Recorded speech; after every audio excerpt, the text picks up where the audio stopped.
Yours dead? I can't hear you. Very good.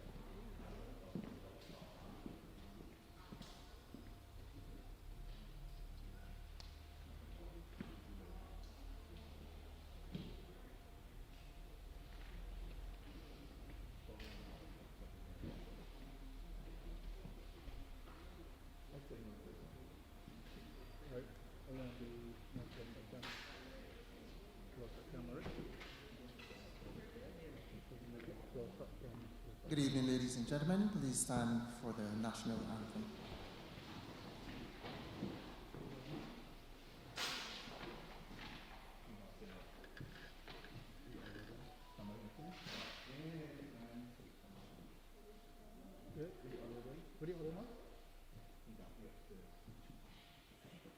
We'll have someone lead us in the national anthem.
Please remain standing for the opening prayer by Ms. Kathleen Hart.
Let us pray.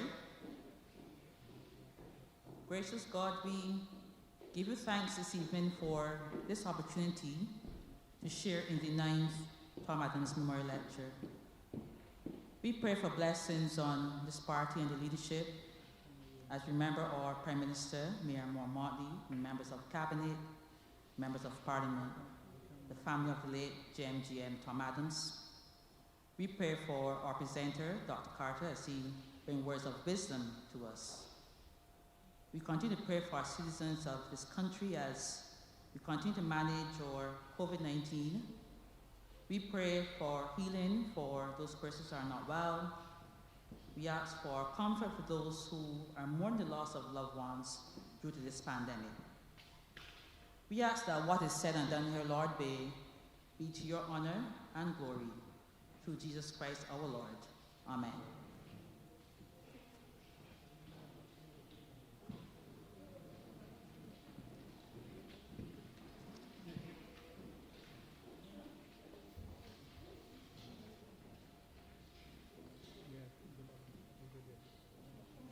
Thank you. You may be seated. Please.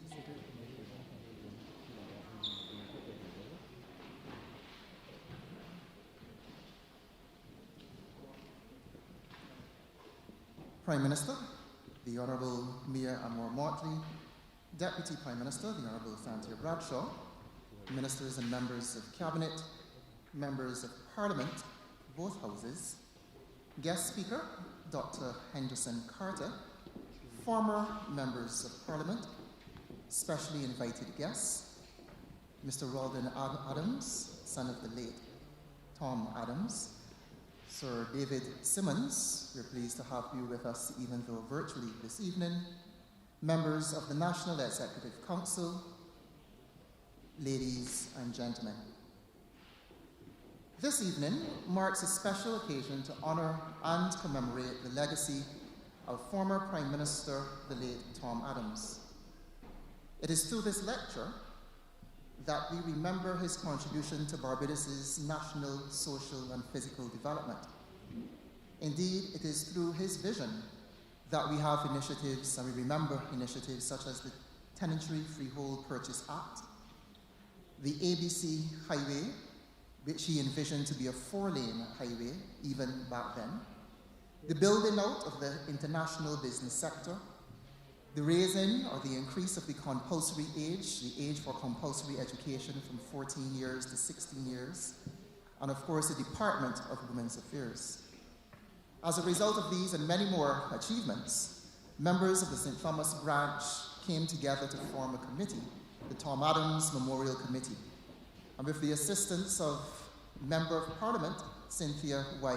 Ford, this committee seeks to honour Tom Adams' legacy through yearly visits to his tombstone to reflect on his life and his contributions, scholarships that are awarded to students for furtherance of their tertiary education, and of course, this annual lecture, which has seen speakers such as the late Sir John Compton, former Minister Sir Richard Cheltenham, the late Sir Courtney Blackman, and Rawdon Adams, former Senator and Tom Adams' son.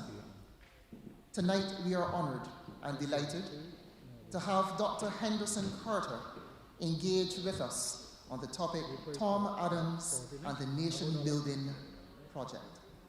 Ladies and gentlemen, welcome to St. Thomas and welcome to the 9th annual Tom Adams Memorial Lecture. Welcome, everyone.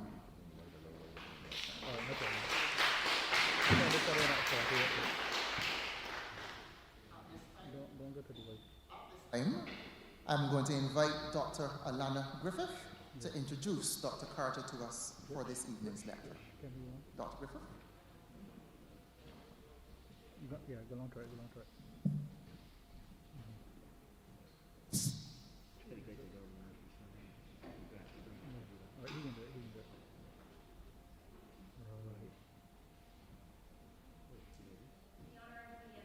Prime Minister of Barbados, Deputy Prime Minister, the Honourable Santia Bradshaw, the Honourable Cynthia Ford, Member of Parliament for St. Thomas, members of the Cabinet of Barbados, members of both Houses of Parliament, Mr. Rawdon Adams, son of the late Tom Adams and family, committee members of the Tom Adams Foundation, other specially invited guests, ladies and gentlemen, good evening. I have the pleasure of introducing our featured speaker for this evening's lecture, historian Dr. Henderson Carter. In preparing this introduction and given the expertise of Dr. Carter, I thought of the past Tom Adams Memorial Lectures and the esteemed persons who delivered them. Persons such as Sir John Compton, Sir Louis Tull, Sir Richard Cheltenham, Sir Courtney Blackman, the Most Honourable Dr. Jerome Walcott, the Right Honourable Owen Arthur, former Senator Rawdon Adams, and most recently, the Honourable Ryan Strachan. Tonight's theme focuses on Tom Adams and the Nation Building Project.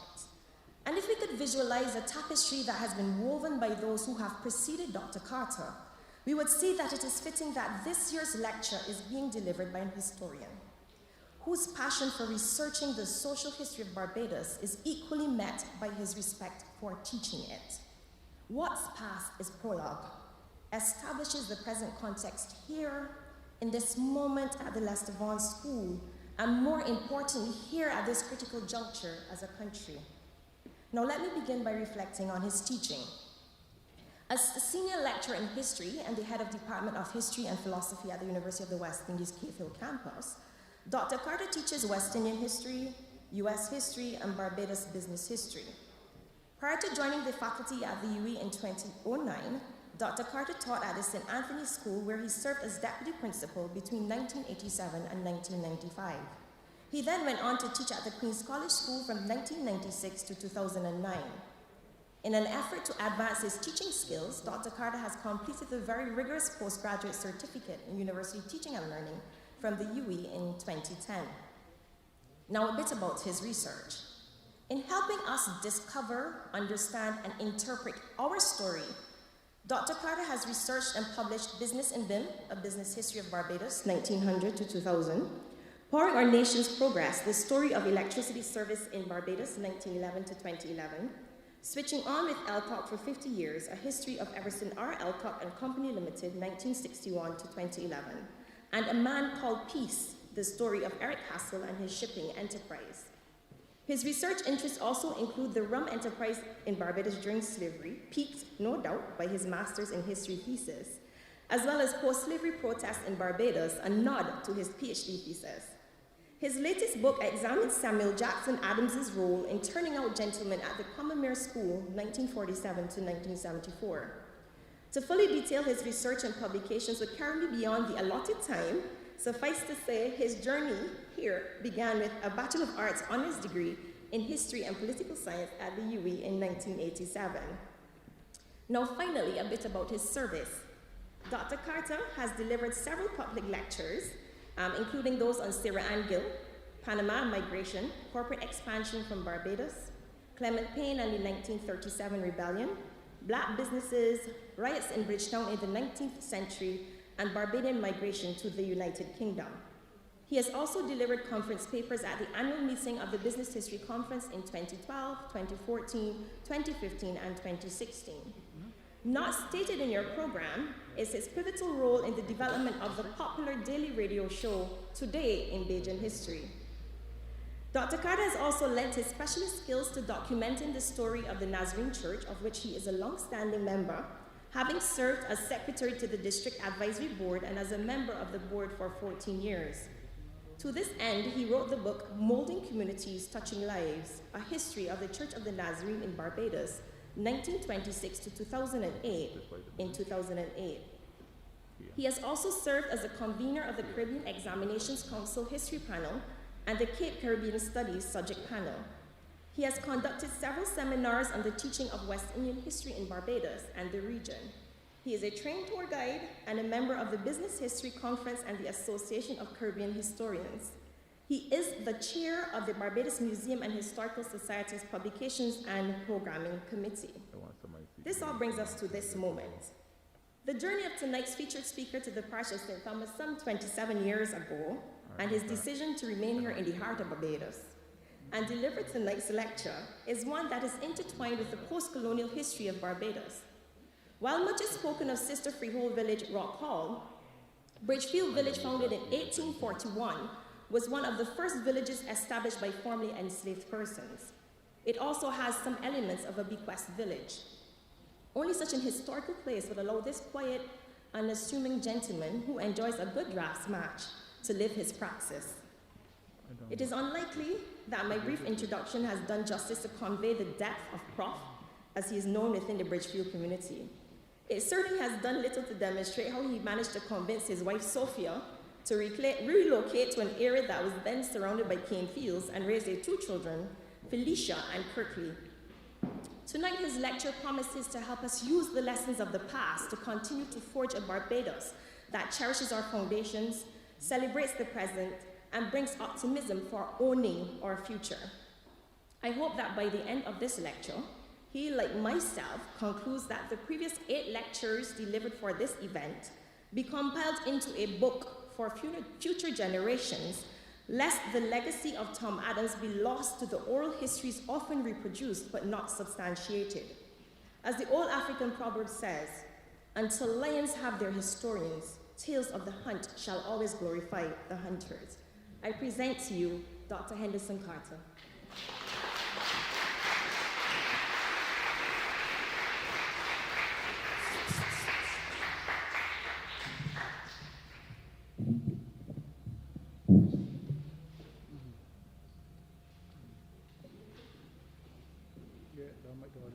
Prime Minister, the Honorable Mayor Amar Motley, Deputy Prime Minister, the Honorable Cynthia Bradshaw, Honorable Cynthia Ford, MP for this constituency, members of Cabinet, members of Parliament, Mr. Rawdon Adams, son of the late Tom Adams, Sir Richard Cheltenham, Sir David Simmons, who is online, members of the National Executive Council, ladies and gentlemen, a pleasant good evening.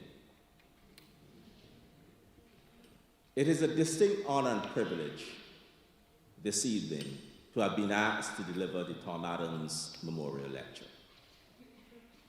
In March 11th, 1985, I was standing outside the library at UWI when I heard about his death. It came as a great shock, for we often ran into each other at Horse Holders Mini Mart, in Workman's on Sunday mornings. We would exchange pleasantries, good morning. At the time I was living in Brixhill, and we were very proud to have our Prime Minister and to know that our Prime Minister lived nearby in Walker's Terrace. John Michael Jeffrey Manningham Adams was born on September 24, 1931, son of Sir Grantley and Lady Grace, the only Prime Minister of the West Indies Federation, and the first Premier of Barbados. Schooled at Harrison College, he won a Barbados Scholarship in 1948. He completed his MA in politics, philosophy, some people say that philosophy is dead, no, that philosophy, economics at Oxford, and then law at Gray's Inn. He had a short stint at the BBC in London as a senior producer. And he returned to the island and participated in the campaign for independence as a federation, a federal unit. In 1966, he won a seat for St. Thomas and represented the constituency for almost 20 years. When Harold Bernard St. John lost his Christchurch seat in 1971, Adams became the leader of the BLP in opposition. He led the party in a decisive victory in 1976, and for the next 8.5 years, did more than any other politician to transform the social and economic landscape of Barbados. Throughout our recent history, there were several far-reaching initiatives that transformed the country and forced significant developments. For example, the coming of adult suffrage in 1950, which placed 95,000 people on the voting register, up from 3,500 in 1935. You see that jump? From 3,500 in 1935 to 95,000 in 1950, a pivotal moment in our history. And that broke the power of the planter elite, the political power of the planter elite. Then we had the construction of the Deepwater Harbor in 1961, which paved the way for containerization and cruise tourism. Then the introduction of free schooling at 4 secondary modern schools between 1951 and 1961. And then, of course, in 1962, we have the abolition of school fees at the grammar schools. Now, while all of those measures laid the foundation Adams, in my view, erected the building and put on the roof and prepared the house for habitation.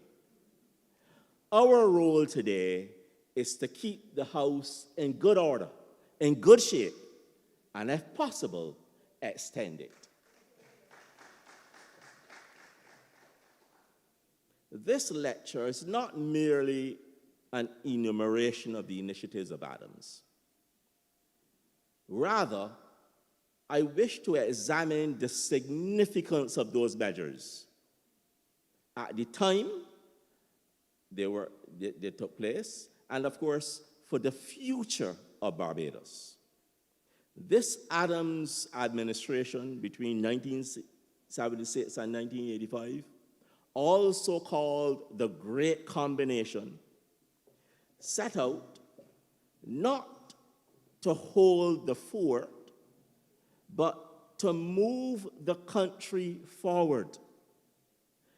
In this regard, I wish to recognize the outstanding public service of Sir Henry Ford, Sir David Simmons, Sir Louis Tull, Dame Billy Miller, Don Blackman, who just passed, Aaron Truss, Lionel Craig, Sir Richard, who was with us, Sir Harold St. John, Vic Johnson, Leroy Sisney, Lindsley Bolden, Delisle Bradshaw, to name a few, who helped to make this transition possible.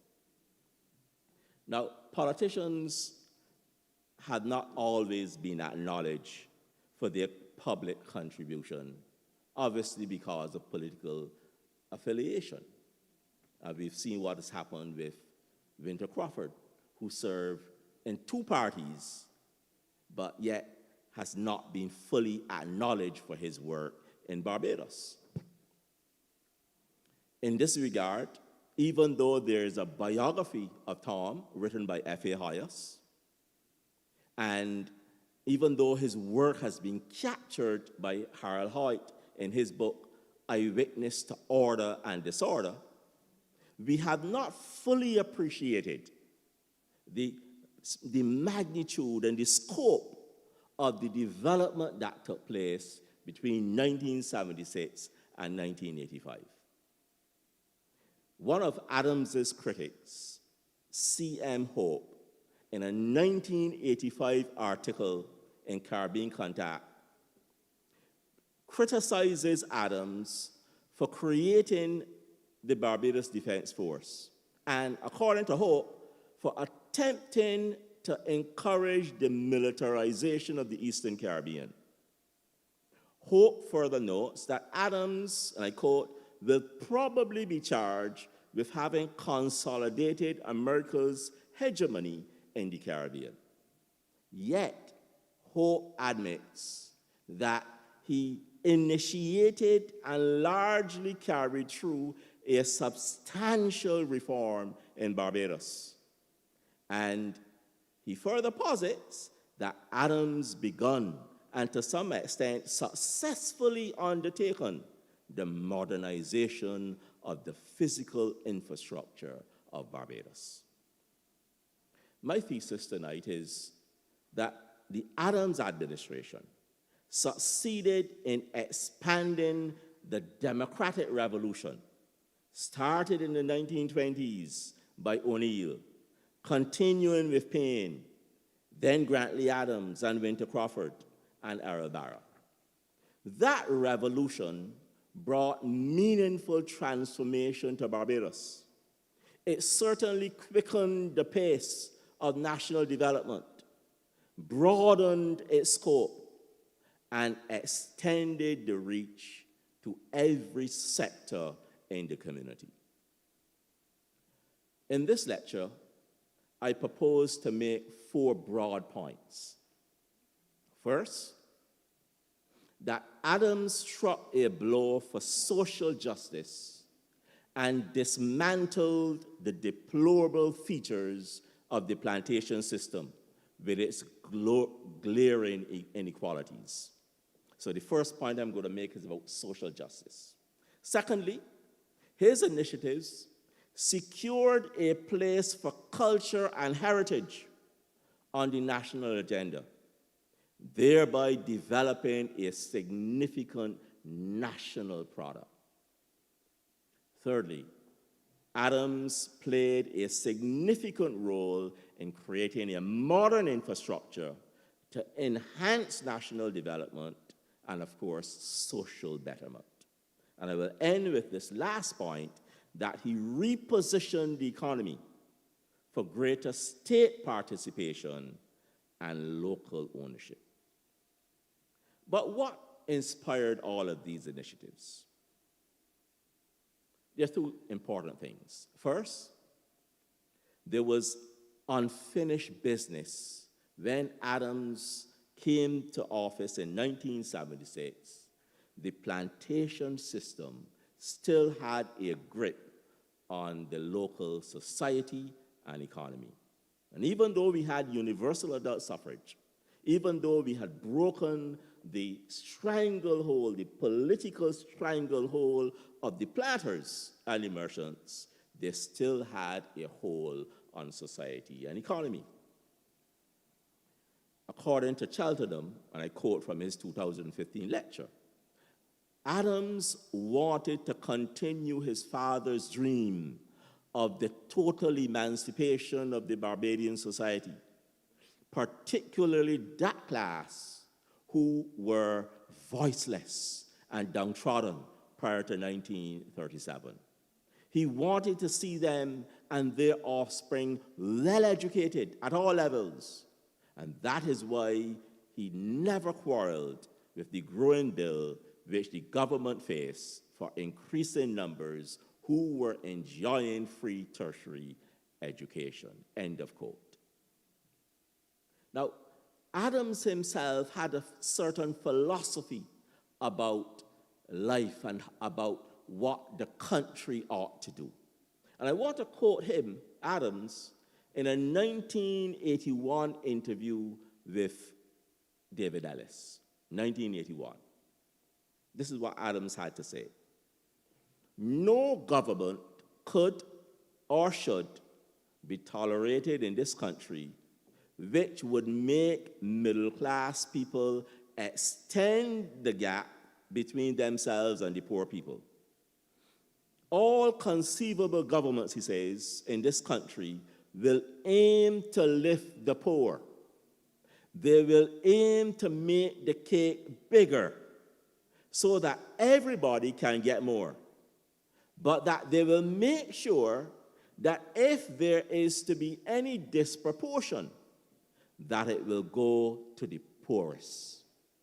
Adams continues, he says, everything that the richest in society can buy, the necessaries of life, the class which is recognized as the least well off should also be able to buy.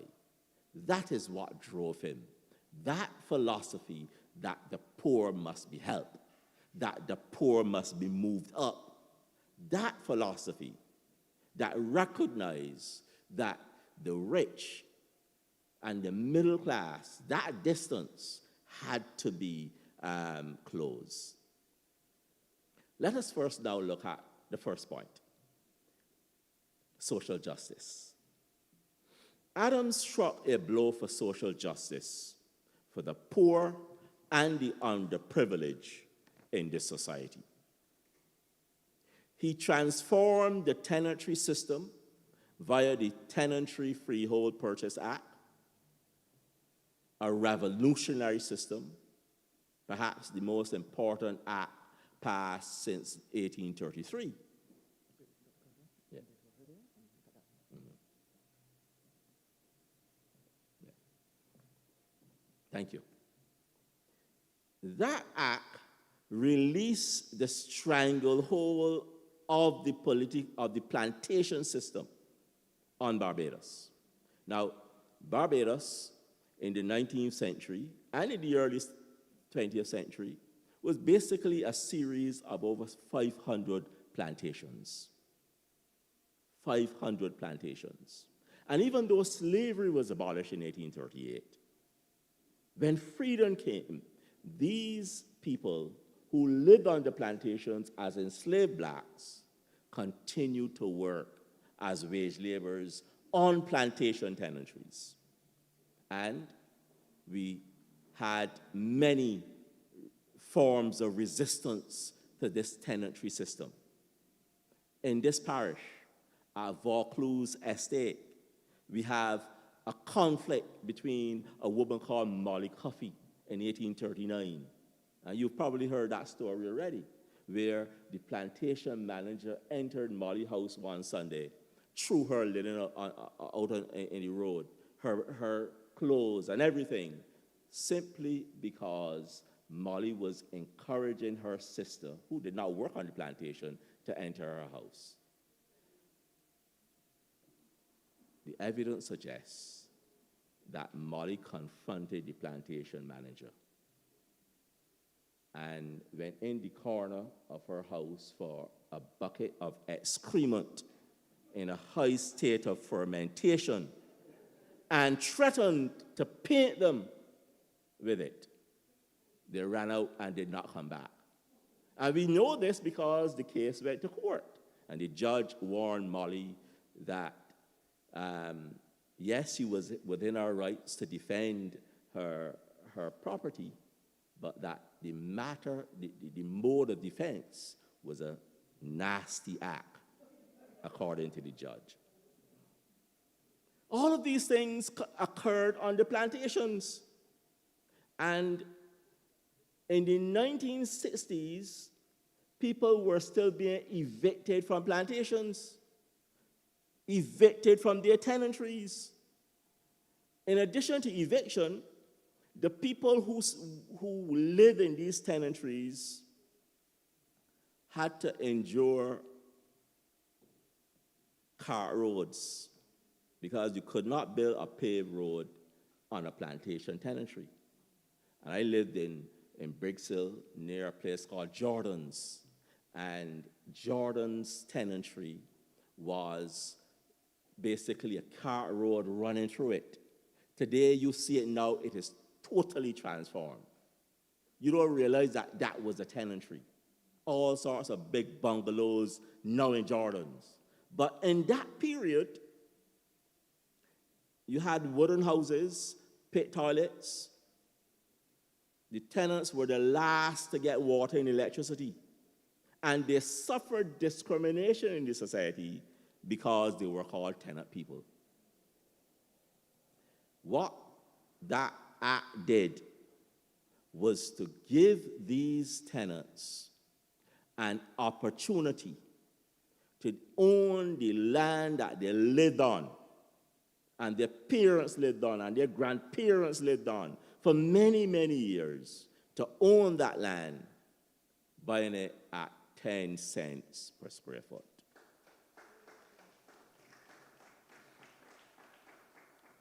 That is reparations. Repairing that damage that had been done. And the evidence suggests that 203 plantation tenantries were affected, with 4,200 dwellings. Another 117 non-plantation tenantries with 2,000 dwellings, representing a housing stock of about 10%. So, this meant the end of rent, the end of eviction, the end of discrimination. They could now erect wall houses, as in the case of Jordan's, with inside toilets or water toilets, removing the old pit toilets. They could now apply for loans and mortgages. And of course, they could now walk on paved roads.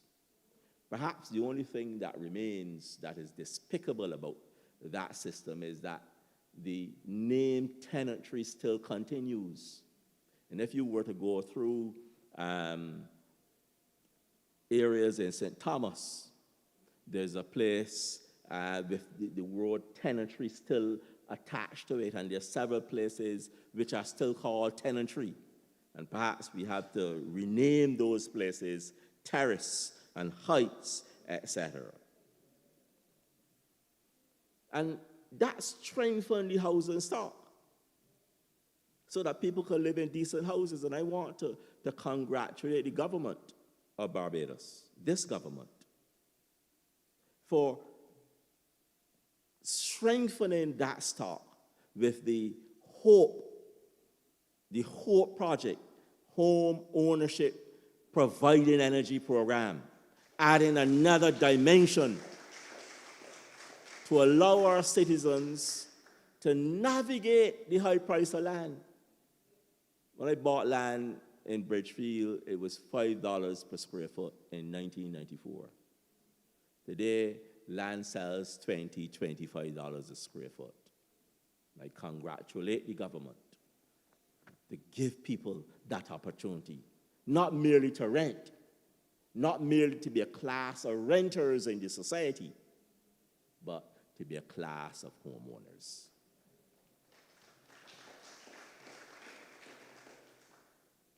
Still on social justice, Adams led the charge for social justice for women. In the plantation system, women carried the burden of the work, the burden of the family, and of course the burden of abuse. Women suffered that burden of child maintenance. But when the Maintenance Act, Cap 216, was passed, women were now given legal recourse to secure maintenance for their children. And moreover, more significantly, under the Adams government, and a lot of credit goes also to Sir Henry Ford, the National Commission on the Status of Women was created. And most of these 212 recommendations of this commission were implemented. And that laid the foundation for the empowerment of women in Barbados. Very important that National Commission on the Status of Women. And he did not leave out children. The Status of Children Reform Act 1980 removed the distinction of those born outside of wedlock. During that period, before 1980, in Barbados, there was a term called illegitimate child or lawful child, or even more vulgar, the term bastard was used. Today, that term, that scourge has been removed so that a young boy or a young girl can go to school without that distinction having to be applied. Now, that distinction, people take it for granted, but in the 1930s at the law school, if you wanted to get in, it was very difficult for somebody born out of wedlock to get into the law school. They placed a premium on whether you were lawful or quote-unquote illegitimate. And that is why that act of 1980 is so important.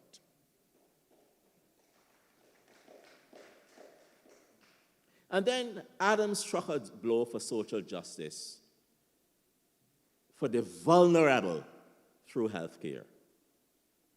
The plantation system did not place any emphasis at all on health care. It merely placed emphasis on working on the plantation. And when your days were over, you went home to suffer. But that was not the Adams plan. Adams recognized that some assistance had to be given to Barbadians to bring their health care up to a certain level. And that is why he introduced the Barbados Drug Service in 1980, which allowed persons over 65 to receive any prescribed drug on the formulary free of cost, and that persons with diabetes and hypertension and cancer and children could obtain medication at a minimal cost. Now listen to Sir Errol Waldron, Professor Sir Errol. He calls it a revolutionary concept and a jewel in the provision of health care in Barbados. Waldron says, and I quote him, "The model has been adopted in some form in other countries, for the scheme has been used as a model by the World Health Organization." Sometimes we take these things for granted, but little Barbados, this 166 square mile rock, making waves, leading the way on health care. And he would have gone further to allow persons to have doctors visit free of cost. Yes, he would have gone further. But I understand there was resistance from certain sections of the community.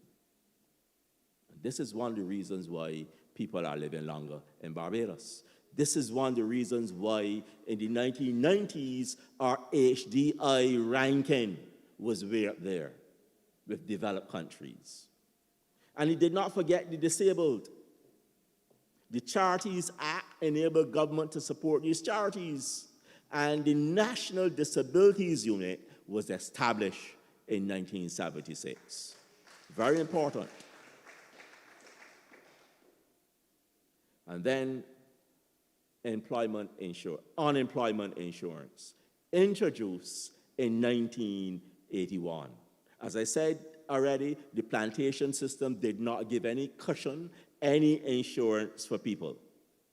And we just saw the benefit of a scheme established in 1981 to help people during the pandemic, to help them to overcome the difficulties of being placed on the breadline. I now want to move to my second point, culture and heritage. Adams secured a place for culture and heritage on the national agenda. Harold Codrington, in his book on the history of the central bank, tells us that it was Adams's idea that black national icons such as Sir Grantley Adams, Frank Worrell, Charles Duncan O'Neill be placed on the currency of Barbados. Prime Minister Barrow at the time was committed to having only one person, Samuel Jackman Prescott, on the currency. According to Codrington, when Barrow informed the House about his decision, Tom Adams pointed out that Samuel Jackman Prescott, like himself a person of mixed race, was not fully representative of the majority of Barbadians. It was a persuasive argument, says Codrington, and caused Barrow to rethink his position. And you could read all of that in Codrington's book, Both Sides of the Coin, just recently published by the Central Bank. But that was not only all, you know. Adams recognized July 26 as a day of significance in this country. Now, I don't have the photographs to show you, but if we had the photographs, I would show you the report in the Barbados Observer, the headlines in the Observer of the 28th of July, 1937. That headline read, "Blackest Week in the colony's history." Blackest week. The view was that this revolt set back the country. This revolt was a scourge to the country, and that the rebels, Payne and his lieutenants, had done the country significant harm. Adams took a different position. Adams noted, and I quote, that the 1937 rebellion was a watershed in the history of Barbados. From that time, he says, there began a new trend in Barbadian affairs. A new direction was given to the political, social, and economic development of the island. End of quote. That proclamation of a day of significance has now moved forward to a national day of significance, where we could celebrate the achievements of those rebels. I would not want to use the word rebels. I would want to say freedom fighters, even though the planters use rebels and all sorts of things. I want to say freedom fighters, the significance of these men in the national consciousness of Barbados. And I thank the late Prime Minister, Owen Arthur, the Right Honorable Owen Arthur, for declaring 10 national heroes in 1998.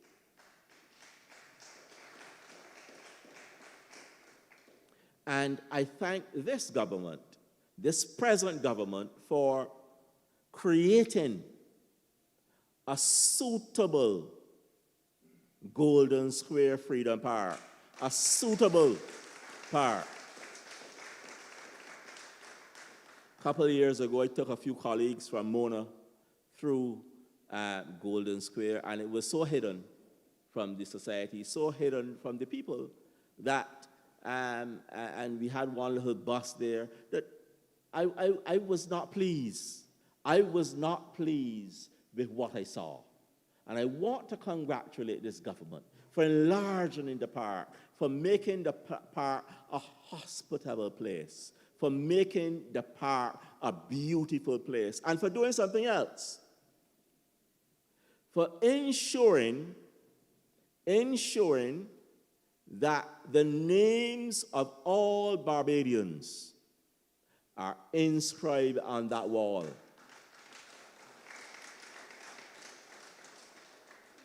And for ensuring that the names of all those enslaved African freedom fighters project out of the wall.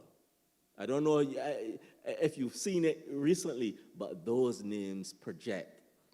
So happy to see Tony there. Tony was an enslaved African from the 1670s, just above Spicetown, that Mount Pleasant area. And he was about to be burned alive in Spicetown. Burned alive for just a conspiracy, you know, just a conspiracy, that coffee conspiracy of 1675. And he said these words, "If you roast me today, you cannot roast me tomorrow." Those are the words of Tony, and I'm glad that we have projected those names out, that they stand out. Those are our freedom fighters. Those are the ones that we must understand. Those are the ones that we must hail. And I'm sure that there are lots of others that lost their lives that we do not even know their names. I go back to 1791, March 26, when a slave vessel en route to Barbados ran aground, killed 281 slaves in the holds, all chained out. Only 88 got out alive. Somewhere, by estimation, in the southeast coast of Barbados. We need to erect something to honor the memory of those individuals who lost their lives. And then we have those individuals, those 20 men who were covered in marl, lost their lives at a place called Bishop's Hill, 1809. It actually is the anniversary of the 1816 Buster Rebellion. It happened on the 14th of April. These guys digging to make the St. Philip Road, and the quarry came down and covered them. And it is said that over 1,000 slaves were summoned from the nearby St. Philip area to rescue these men at Bishop's Hill in 1809. We need to continue to hail our freedom fighters, men who suffered much for our freedom. And Adams continued in terms of creating a framework for our artists to rise and shine on the national agenda. That framework came through the National Cultural Foundation, started in 1984, dedicated to the organization and the execution of our cultural goods. And of course, since then, the foundation has organized festivals, lecture series, workshops, seminars, etc. And in addition to that, Adams conceptualized not only the central bank, and we will come to that later, but the Frank Collins Hall, so that we can have a place for cultural expression. Very important place, and lots of people were saying that this is a monstrosity, etc., but we have had so many cultural expressions in that place, so many lectures, and that has enhanced the cultural products of our society.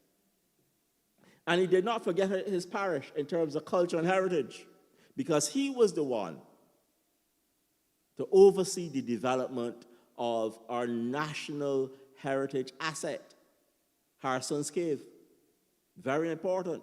And when in 2020, just before COVID struck, I think it was the 15th of March, I went to the cave to take a picture of this plaque that is there,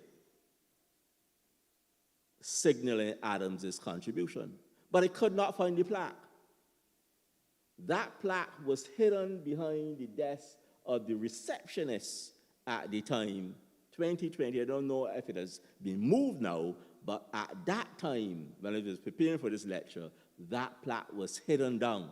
Couldn't find it. I believe that we ought to do better and have that plaque placed in a prominent place where people can see the contribution of the late Tom Adams. And then Adams was in office when the Emancipation statue was conceived, though he died before it was unveiled. But that statue is important. We call it now the Buster statue. That statue is important because for a long time, we put up colonial statues. We kept Nelson in his place. We put up all sorts of colonial statues and use all sorts of colonial names, such as Chamberlain Bridge and Chamberlain Place. You know, there's a building there occupying the Chefette area at the top of Broad Street, which is still named after the Secretary of State for the Colonies in the 1890s, where Barbadians were thanking the Secretary for helping them to deal with the beet sugar crisis of that period. And that Emancipation statue is important for our national heritage, for our consciousness, to recognize that as a people we could have black heroes. Even though some people call them rebels, and even though some people say we should not be glorifying rebels, these are persons that fought an important struggle, a struggle for justice, a struggle for fair play, a struggle to end inequality, a struggle for freedom. And you only have to look at that flag. I call it Barbados' first flag, the Endeavour flag. And you can find it in the net by just Googling Endeavour. A flag made in 1816 during that rebellion. And that flag has a man and his family. And then there's a African leader. That's an important flag. A lot of people don't know about it, but if you Google Endeavour flag, you see it come up. Very important flag, still kept in the British Museum. I think it is time that our republic asks for this flag to be repatriated to our country. So, when Adams put heritage and culture on the map, what he was really doing was building two economic planks. One for the creative economy, or what we call the cultural industries, and another for heritage tourism. So that when we invite visitors to this country, we can take them to these places, these lovely places, and of course, those places we ought to continue to develop those places, and I have a few of them to share at the end of the lecture. Third point, Adams succeeded in advancing our national infrastructure.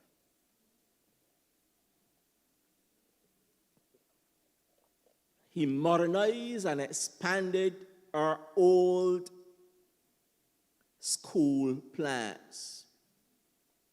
And when you look at the old primary school plans, for example, the one in St. George, near St. George's Parish Church, a one-building, two-story building where classes were conducted for our primary school children. And then you compare that with the modern St. George Primary School, or even Sharon, the old Sharon Primary, with what now obtains. We must underscore the relevance of this, given my daughter and others, and my daughter is here in the audience, Felicia, who's a budding microbiologist. Given people like her an opportunity to have her schooling in wonderful conditions and not having classes in a congested hall, and then giving teachers staff rooms and giving all of these facilities. And he did it not only for Sharon or St. George, but 13 primary schools. 13, and I'm going to recite the list because sometimes we forget them. St. Lawrence, St. Luke's Brighton, 1979. St. Martin's Primary, 1979. Good Shepherd Mix, 1980. Eden Lodge, 1980. St. George, 1982. L.T. Gay, 1983. Luther Thorne, 1983. St. Patrick's, 1983. Ellerton, 1983.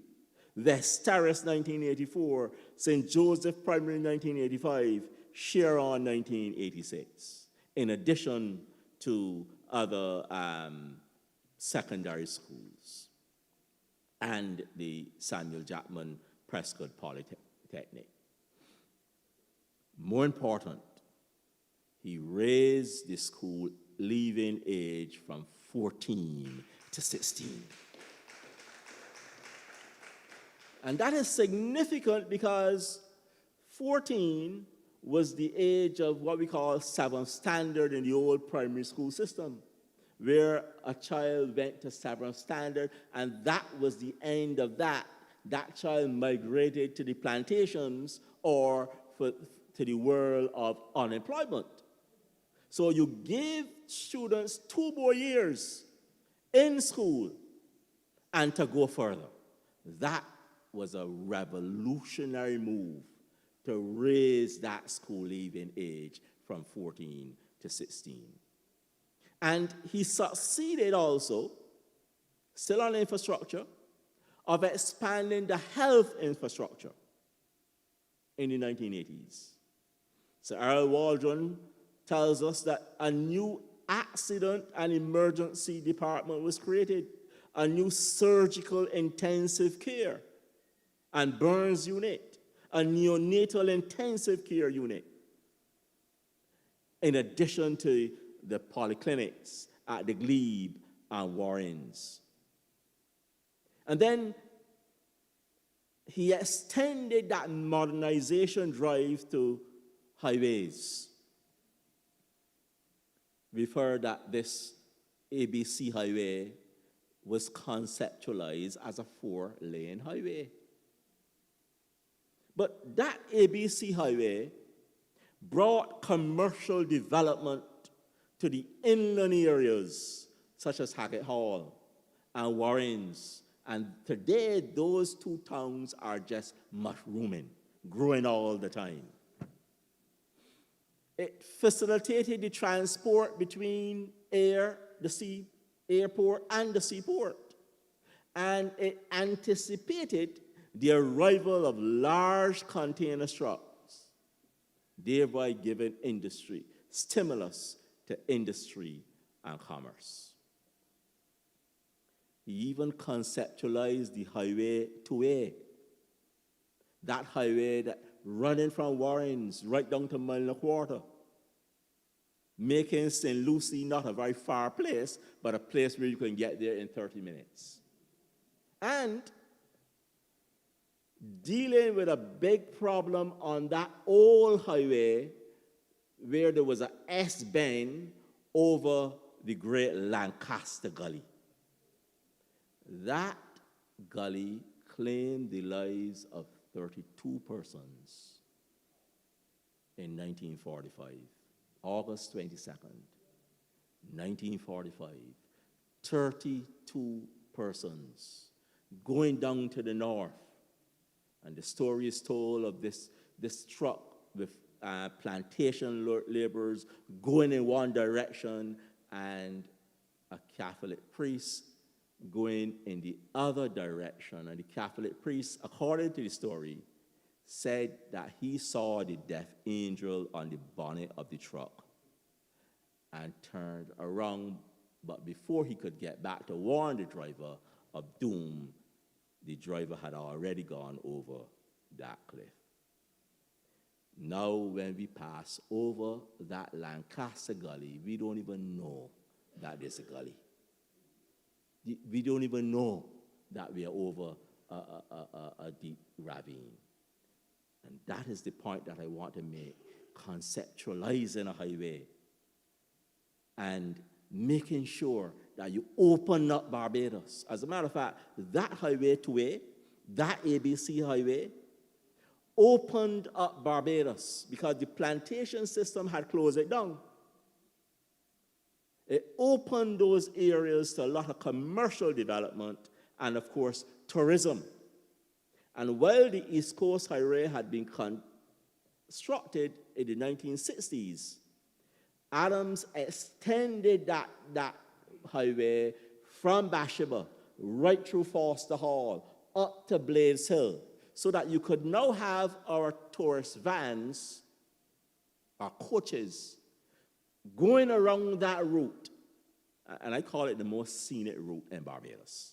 Going around that route with tourists. And I'm glad that the road is going to be repaved, and I'm glad that our Prime Minister has gotten the loan to do that road across Bathsheba into the East Coast. Because there were some tour operators who were saying we're not going across that road. And that is a game changer, in my view, for tourism in Barbados. When you take people to that place and see the view, both of Hackleton Cliff and below the cliff. I took a lady from Johannesburg a couple of years ago from the University of Johannesburg, and they were visiting Cave Hill, and I took her on Hackleton Cliff, and the lady was so astonished to see the view. She kept praising God for over 10 minutes. She and would not stop. Not that I wanted her to stop, but she would not stop. She could not understand the view. And we have a lot of beauty in Barbados, but we don't know it. We don't recognize it. So that we ought to promote this country, not only for its sea and sand and sun, but for its beauty, especially on that northern course. And I have a few suggestions for that northern course at the end of the lecture. And then we come to the central bank, which, in my view, is a source of pride for this country. And it is a source of pride when you look at how the central bank was housed before 1972. Harold Codrington tells us that the bank was sited in 3 buildings: the West Wing of Parliament, the Treasury Building, and the old rundown Barnes Building on Bridge Street. I think a supermarket is there now. Old building. And you really couldn't have a central bank in a building like that. And sometimes when people criticize things, and the Prime Minister at the time, Adams, was heavily criticized for building what some people call a monstrosity. But for me, a country, an independent country, a newly independent country, needs iconic buildings to define us, to define our achievements, and to signal the coming of age in this global arena. And this building is now a source of pride for many people now in Barbados. We can take our friends into this lovely building and say, this is what we have achieved as an independent nation. Central Bank. And then the extended airport. In 1979, when that airport was extended, you couldn't find room, according to Henry Fraser in his book on tourism, coming through that airport. And because tourism was a money earner, a very important money earner, that had to be extended. And not only did he extend the airport, but he built the new post office and upgraded the harbor. And he did not leave out the fishermen, making sure that both at Oistins and at Bridgetown, fishermen got pleasant facilities and were not treated as lower class individuals, but were treated with dignity. So he gave them jetties and fish handling facilities, ice machines, and even ICB cover for the fishermen going on those long journeys. I now want to move to our fourth and final major point. And this is about Adams repositioning the economy to allow for greater state participation and local ownership. In the 1970s, there was a term that was used called the commanding heights of the economy. And Sir Richard is here, and Sir David is here, and they would recognize these terms, making sure that Barbadians were able to access the commanding heights of the economy. And that is what Adams did. So that when he looked at the environment, the economic environment and the business environment in the 1970s, what he saw was that there were 4 American banks that came in between 1968 and 1974. First City Bank of New York, Bank of America Trust and Saving Association, Chase Manhattan Bank, 1971, First National Bank of Chicago, 1974, in addition to 3 Canadian banks and Barclays that were in here before 1960. Barbadians did not have any stake in the commanding heights of the economy. Because what happened in 1962 was that the penny bank, that bank started by McDonald Simmons in 1938, that was all gone. collapsed. And what Adams did was to merge the Barbados Savings Bank, the Share Industry Bank, to create the National Bank, the Barbados National Bank, in 1978. And on the same day, he created ICB, Insurance Corporation of Barbados. And then he moved further with other institutions like National Petroleum Corporation, so that Barbadians could have a stake in the energy of our country. But listen to this. He gave impetus to the credit union movement with important tax incentives. Now, between 1980 and 1983, credit unions increased from 28 to 37. And look at membership. In the same period, membership increased from 5,292 to 11,750. So we're going from 5,000. So this is what we call giving impetus to national development, making sure that that credit union movement thrived. And of course, it is still thriving. And that is important to give dignity and self-respect to people who don't really own plantations. The average Barbadian don't own plantations, don't own hotels, don't own banks, don't own insurance companies, but we can have a stake in credit unions. And that is something significant, and I'm sure that when we look at the credit union movement, we can trace its development or its emergence in a big way to that period in the 1980s. And then Adams spurred the development of a new sector with the 1979 Offshore Act and a whole host of other regulations. Foreign Sales Corporation Act, Exempt Insurance Act of 1983, Offshore Bank Act 1979. And the thing about this, offshore legislation was passed in 1965, but nothing had been done. Nothing had been done. Adams came to power and launched what I call a very important plank in the economy, making sure that the economy of Barbados would not only have manufacturing, tourism, and sugar, but an offshore sector. And in 2010, that sector accounted for 2/3 of the corporate tax revenue in Barbados. And we need to keep it going. Need to keep it going and fight for it. And I know the late Prime Minister fought for it in the 1990s, early 2000s. We need to continue to fight for that sector.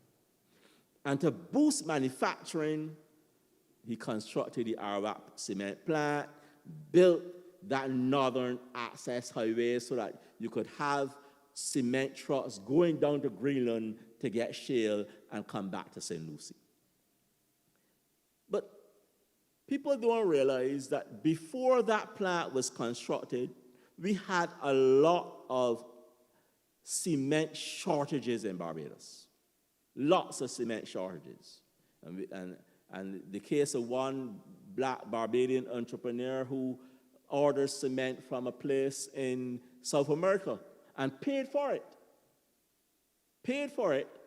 but has not got that cement up to the day. All of these shortages ended when that cement plant was constructed. Not only were shortages ended, but it stimulated a building boom, created employment, and boosted exports. And in terms of the energy sector, the alternative energy sector, he stimulated solar power with tax incentives. And he continued with the Heroes Resort, making sure that a new hotel was constructed, etc. And then he moved to the minibus development. He gave the minibus operators a chance to grow and develop, although we cannot hold him responsible for the lawlessness that occurs on the road. Now, in 1979, there was a strike at the Transport Board, and those minibus operators were allowed to come into the terminal to pick up passengers, and from that time, we had the resurgence of the minibus owners and their trade in Barbados. So that by 1979, there were 30 minibuses registered, only 30. 1981, 325 minibuses registered. So you can see how those minibus operators were able to benefit. And not only operators, but it provided employment for people as well, and was able to take people all across this country. And the key here is to root out lawlessness. That's the key. But the minibus men play an important role in moving passengers daily. And Adams was responsible for that resurgence. There can be no doubt that Adams's initiatives transformed Barbados from a colonial plantation society to a more modern society where people were beginning to enjoy a better quality of life. 10 years after this revolution, as the policies began to take shape, Barbados's HDI ranking, Human Development Index, was above 20. Was 20. Above Spain, above Italy, above Ireland. 20. Living standards had improved, life expectancy had improved, and there was greater access to education. These initiatives laid the foundation for the country to enter the 21st century with confidence. And whenever the government adds to the list of national heroes, Adams's name must be considered because of the sheer weight of the impact of these initiatives on the lives of ordinary Barbadians. I conclude by making 3 quick points. Because we need to move our country forward and continue the nation-building process. I want to make 3 quick suggestions how we could continue this process. First, we need to fully develop our physical resources to strengthen our heritage tourism product. And we can do that by giving more emphasis to a small little place in your constituency called Arawak Temple. A little cave that there are some steps going up to that cave. Arawak Temple that was used by the Taino before the English arrived, used by Catholics who were hiding from the Anglicans in the 18th century, and is an aspect of the cultural heritage of our Amerindian people. It's a very important place, and whenever I take people on tour, I must stop there at Arawak Temple. I think we need signage, we need to have the place debush, and to use that as part of our cultural heritage product. We also need to use quickly our old Glenderry prison and make sure that that facility is used to the fullest. Prisons all over the world, Alcatraz, etc., are heritage facilities. They will strengthen our heritage product. The Blackwoods Screw Dock in Bridgetown, in Cavens Lane, the only remaining screw dock of its kind, built in 1886, only remaining of its kind that is in need of urgent repair. And finally, the Cherry Tree Hill phenomenon. We call it in Barbados magnetic hill, where you're going up the hill, but you enter a little incline and you put the car in neutral and the car goes back up the hill against the force of gravity. There are only a few places where that happened on the earth. And I believe that that entire stretch from the rum shop down at the bottom of the hill right up to the top of Cherry Tree Hill is an area that can be developed to give us another cultural heritage product. So we need to develop our physical resources. We also need to place more emphasis on industry and agriculture, or agriculture and industry, to create more employment for our people and to stimulate exports. Part of the colonial system was about stifling manufacture, stifling industry. As a matter of fact, in the old colonial system, the colonies were supposed to produce raw products, but not to manufacture anything. And that is why I am so pleased to hear that we are not exporting any more raw sugar to the UK or to Europe, but we're doing things with our own sugar, we're doing things with our syrup to make rum, etc. That is the direction we need to go. But I want to add also that we could explore the reintroduction of aloes, the cultivation of aloes in this country. Aloes thrived well in Barbados in the early 17th century, right up to about 1902, when we lost that aloes advantage to Aruba and Bonaire. But we need to explore what can be done with it. And it thrives very well on our southeastern coast, in that Scotland district area. And our scientists need to get to work to ask themselves, what can be done with this aloes to create a new industry in Barbados? We also need to explore the use of our tamarins. As simple as it sounds, tamarins were exported in the 1950s to make certain sauces in England. Why can we not use our tamarins that grow freely in this country? All over Barbados, tamarins are growing. Why can we not use those tamarins to make our own special sauces? And of course, cut down on the importation of certain sauces. We don't want to call any names from other places. What about our coconuts? I am not convinced that we are using our coconuts to our advantage. We need to go beyond the use of coconuts for coconut water.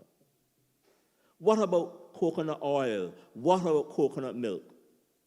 What about the husks that are being dumped all over the place?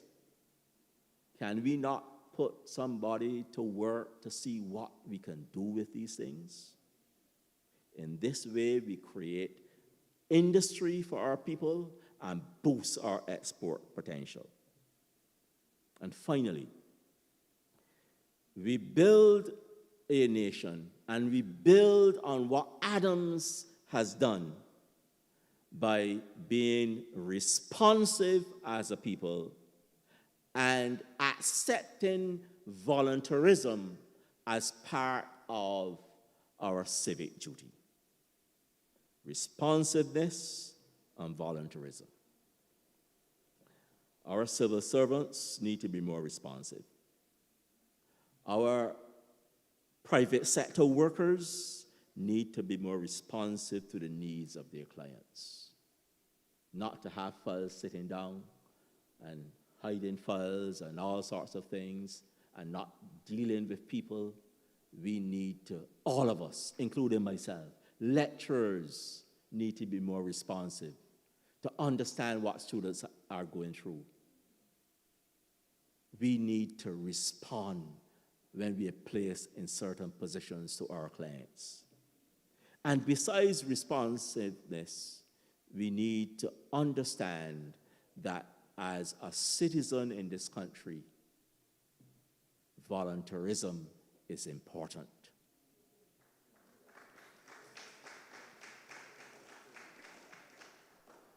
At the university, we call it public service, where lecturers are mandated for their promotion to do public service.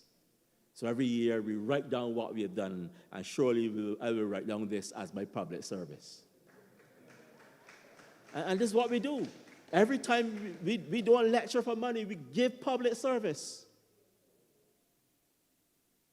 Everything, and that's the problem with us as a country. We cannot expect money for everything. We have to give back for a country that has given so much to us.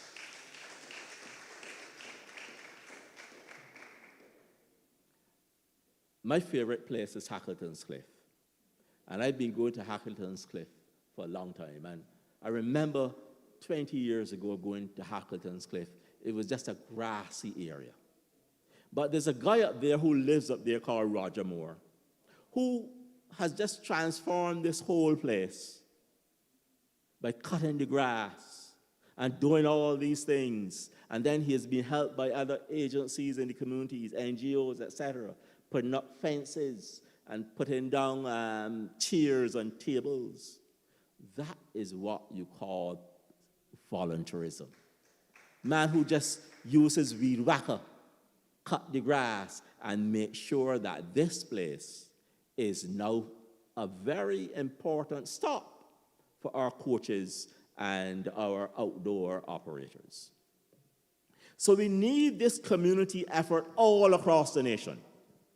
We need to organize our communities to address local issues, issues such as beautification, debushing, hurricane preparedness, looking after the vulnerable in villages, proper garbage disposal, educational seminars on health and entrepreneurship in the community. And that will ensure that local or parochial issues are dealt with in a timely fashion, and it will take the strain off central government. These initiatives will stimulate social progress and development and complement the Adams Revolution, the Adams Transformation that occurred between 1976 and 1985. I thank you.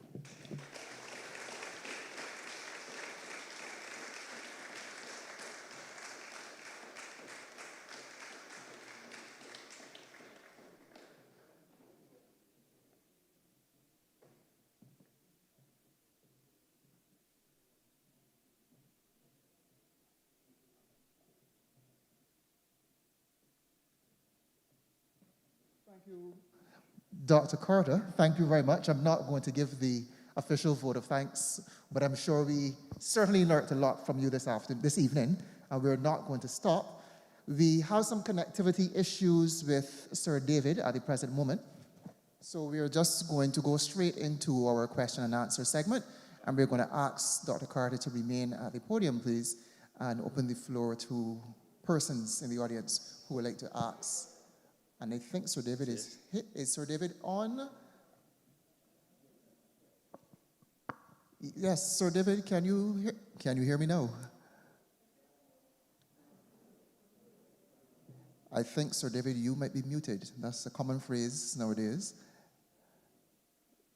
Is he muted? No. Oh, yeah, well, Sir David is not muted anymore. So before we go into our question and answer segment with Dr. Carter, persons are very familiar with Sir David, who would have succeeded the late Prime Minister, Tom Adams, in 1985 and represented St. Thomas until 2001. We will now ask Sir David, who has special insight because he also served as a minister under Tom Adams' cabinet. We'll invite Sir David to share some pearls of wisdom that would have occurred when he served under Mr. Adams. So, Sir David, we hand over to you at this point in time. Can you hear us? I can hear you perfectly. Thank you very much. Can you hear me? Yes, we can hear you clearly, Sir David. You can go ahead. Okay, good. Thank you. Well, good evening, all. Prime Minister, Deputy Prime Minister, ministers, senators, MPs, Ms. Cynthia Ford, Dr. Carter, members of the Adams family, ladies and gentlemen, as I say, good evening to you all. I'm glad that we've got the system up and functioning so that I can make a few points. Cynthia had talked to me about telling you something about aspects of Tom Adams that perhaps are not well known. But let me begin by complimenting Dr. Carter for an excellent and gripping presentation. I was so happy that he was able to place the policies and initiatives of the Tom Adams administration from 1970, administrations, in fact, from 1976 to 1985, within a philosophical and broad political context, and not just the enumeration of so many things that were achieved. It was a very, very important contribution to the history of the Labour Party. And I compliment Dr. Carter immensely for the presentation. Well, we went offline when he had begun to speak about the offshore sector, so I didn't hear the concluding part of his address and his suggestions for the future. But there are a number of things that one can say about Tom, but let me begin with my first meeting of Tom Adams. It was at the West Indian Student Center in London in about October 1960. I had just gone to England and arrived there on the 19th of September. And I ended up at the West Indian Student Center at number 1 Collingham Gardens, Earl's Court, which was a place of resort for West Indian students. And I spoke about it in the series that CBC did on my life recently. So immediately, we established a very warm relationship, which persisted until the time when he returned home to Barbados, I believe around 1962. I, however, did not participate in the poker school that Tom ran at 47 Nevern Square, where I think Herbie Yow was one of his flatmates. Up to now, I can't play poker. But Tom was a boss poker player, apparently. But we had frequent interaction. But my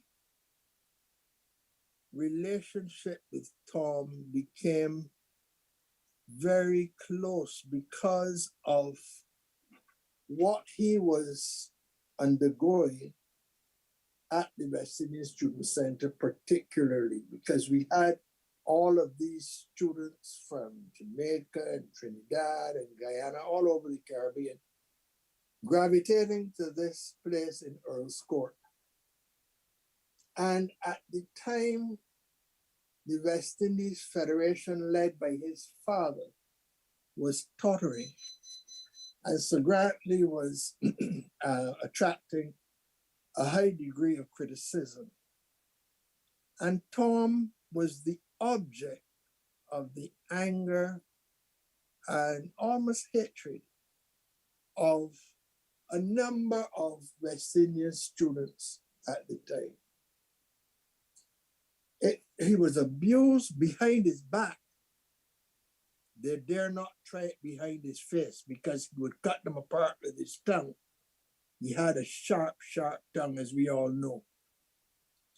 But he was given rather unfair treatment by, as I say, a number of West Indian students from the other islands who showed a kind of dislike, I wouldn't say contempt, but dislike for him. And it was all out of envy and jealousy, and because of the prominence of being Grantley Adams' son. It certainly was jealousy and envy not based on any rational, not supported by any rational basis, but essentially a prejudice. And you know, when I reflect about what was happening to Tom at the time,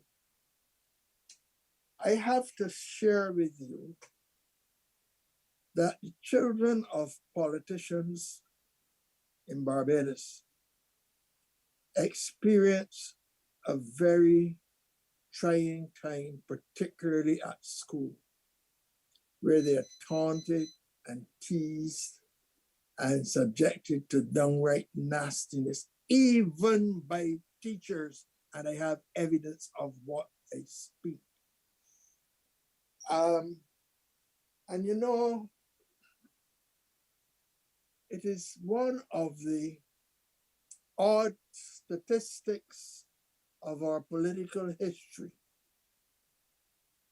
that in 74 years since Tom Adams won the Barbados Scholarship, the only other child of a politician who won a Barbados Scholarship was Louis Tell's daughter, Caroline. Somebody in due course will study that phenomenon and perhaps offer some explanations for the dearth of scholarship winners among those of us who venture into politics in Barbados. Well, Tom was very interested in music. He played the clarinet. In cricket, he couldn't play, but he talked a good game. And he, of course, was a legend at the BBC. Now, in those days, there was something called the Caribbean Service. And every day, the BBC would broadcast from London programs to the Caribbean. And Tom headed that service for a period of time until he came back to Barbados. So I lost contact with him for about 4 years. And then, of course, there was the Constitutional Conference of 1966. And he was a member of the Barbados Labour Party delegation. And I was a temporary journalist covering that conference for Barbados Rediffusion and the Barbados Daily News. So that every day of the conference, I had to be sending reports to Barbados. Now, I knew nothing about cutting up tape and doing tape recordings. And Tom took me to the BBC and introduced me to Alva Clark, who was then the head of the Caribbean Service. And it was from the BBC at Bush House that I used to do these broadcasts every day. And Tom introduced me, but very importantly, he was a key source of information about what was happening in the conference. And, you know, you spoke to Mr. Barrow and Cameron Tudor and Henry and Bree about what was happening, and you got information on strictly lobby terms, but Tom was able to ensure that my reports were fair, full, and balanced. Now, after coming home in 1970 and being reintegrated in the BLP, we obviously met more often. And I was able to make an assessment of him as a politician. He has been unfairly characterized as a right-winger and conservative. Not true. Not true. Tom Adams was first and foremost a socialist, committed to the principles of democratic socialism. And indeed, when he became leader of the BLP, he made sure that we participated in meetings of Socialist International. I would say that, like his father, Sir Bradley, he was a Fabian socialist, but certainly not a conservative. But he never paraded the cliches and the jargon of socialism. He never talked about the oppression of the masses. And he did not use the phrase, the commanding heights of the economy, or the talk about working class struggles. Tom never used that sort of language. And I was glad that Dr. Carter mentioned the BNB Act and the ICB Act, because when I spoke on the second reading of the bills to bring into force the Barbados National Bank and the Insurance Corporation of Barbados, as Dr. Carter rightly said, I was fully immersed in the language and the jargon of the times, the language of the jargon of socialism, the writings of the New World group of Caribbean thinkers at the time. And when I spoke on those bills, I used some of the jargon associated with a democratic socialist.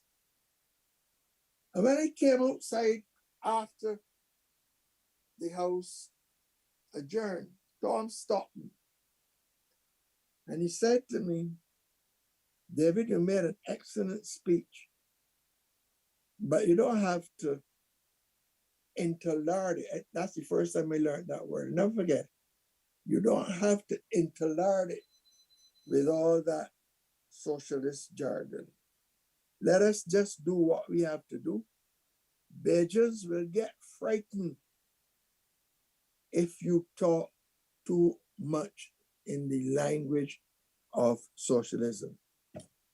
In other words, he understood the sensitivities of the Barbadian electorate, and he was prepared to do what he had to do, such as the Tenantries Freehold Purchase Act, revolutionary piece of legislation, but rooted in not only reparations, but the egalitarian theory associated with socialism. And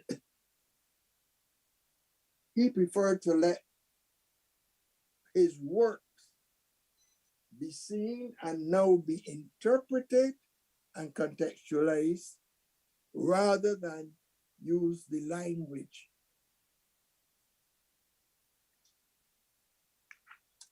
But there can be no doubt that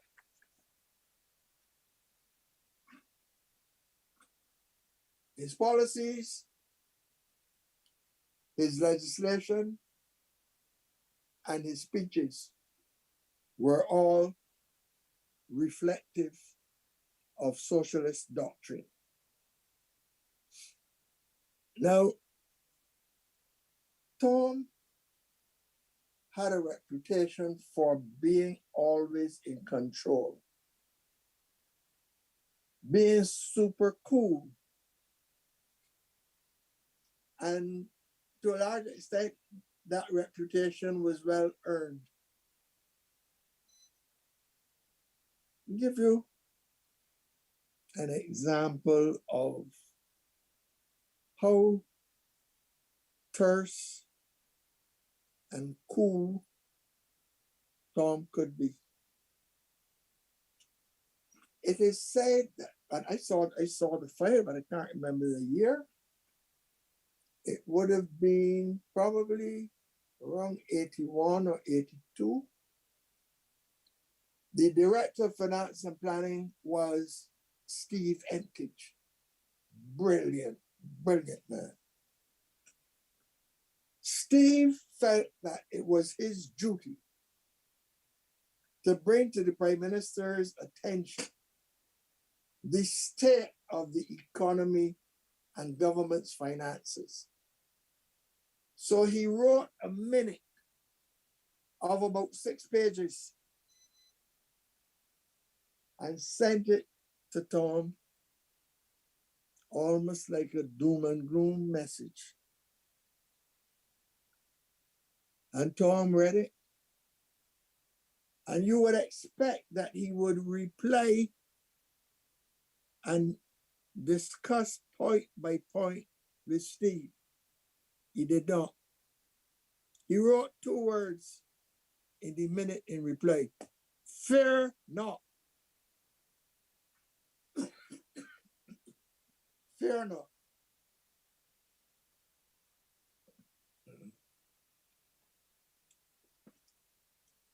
Then, I remember around 1974, he went to a CPA conference in India. At the same time as he was overseas, Mr. Barrett chose to have the budget. Now, we expected that Tom would have come back from that trip to deliver the reply to the budget. He did not. And there was great anger among the paltry opposition. There were probably about 5, and those of us who were close to them, as to who would do the budget reply. It ended up that some of us sat or lay down on Elliot Motley's office floor and wrote bits and pieces that were subsequently put together and given to Lionel Craig to deliver the budget reply. Tom came back after the budgetary process to find a party up in arms against him. We thought that he had neglected his duties as leader of the opposition and that he was trifling with politics. So at the NEC meeting following his return, L.B. Brathwaite moved a motion of censure against him. Now that meeting started at 7:30, around there. You know when it ended? 4 o'clock the next morning. And in that time, almost all of us on the NEC spoke, and Tom sat and took all the blows and the lambasting without saying anything, without interrupting. And when he replied, he mashed up each one of us in turn. He went around the table and had something to say about each one of us. The result was that we left there at 4 o'clock in the morning, and he remained as leader of the party. Cool while being under the heaviest fire. Caswell Franklin once told me that he very nearly left the Labour Party after a meeting of the constituency branch at the social center in Rock Hall. Because Tom had this facility which those of us who went before him in estimates got to understand. That is to say, he would be talking to, you would be making your presentation, and he would be talking to somebody on his left or his right. You would think that he is ignoring you, and when you were finished, he would then engage you, and everything that you said he knew. Now, Caswell had not experienced that. So at this branch meeting, Caswell says that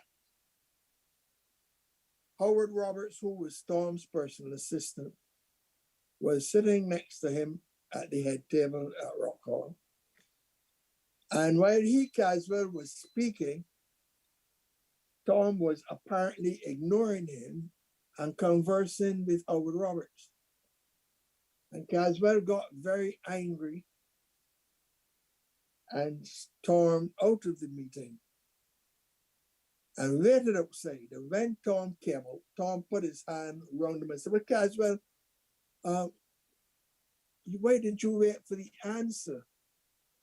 Because you said so and so and so and so." And he repeated what Caswell had been talking about, almost verbatim. And so shocked Caswell that he said after that he had maximum respect for him. And he stayed in the Labour Party, whereas he had felt half an hour before that he was going to leave. Now, you've heard about his card system. He had a set of cards with the names of all the voters and important information about them noted on these cards. You know, how many children they had, who was working where, who went to school somewhere else, and so on. A lot of detailed information he kept on these cards. But he also recorded your political persuasion. And I'll just tell you about one card. Cynthia will probably know who I'm talking about. But there was a man from Bagatelle who was hostile to the Labour Party. And when you look at what Tom had on his card for this particular man, you saw 1961 then, 1966 then, 1971 worse than ever.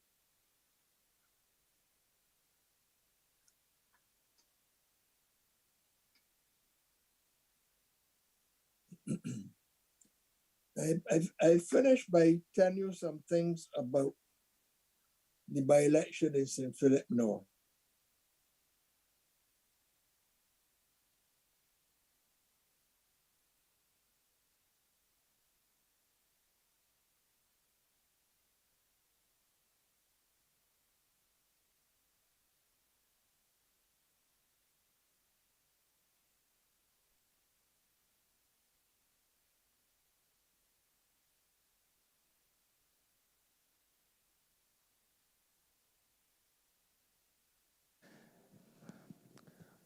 while we have the technical difficulty sorted, we obviously express appreciation to Sir David in his absence. When he returns, we will express them again.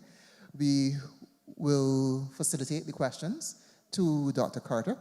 At this point in time, I think we will take approximately 3 questions from members of the audience, and Dr. Carter has acquiesced to taking those.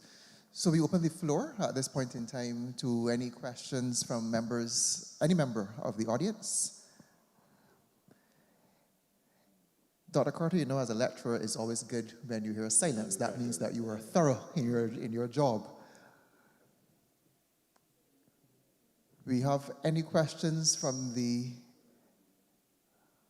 Okay, Dr. Carter, we saw someone? Well, you wanted to make a statement. Go, yes. A point. Go ahead.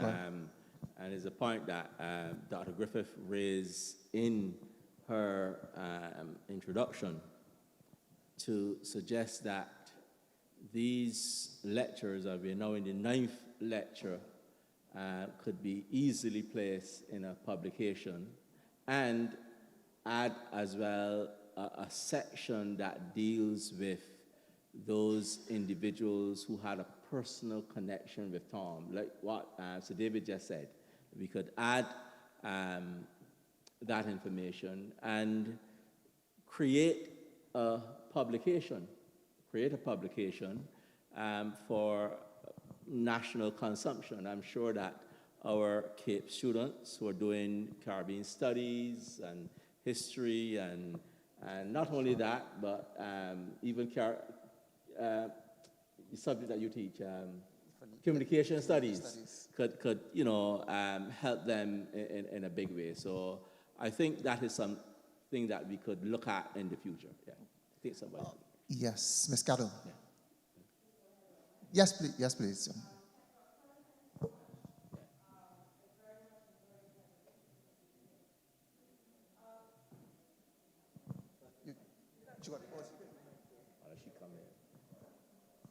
I'll bring it. That's fine.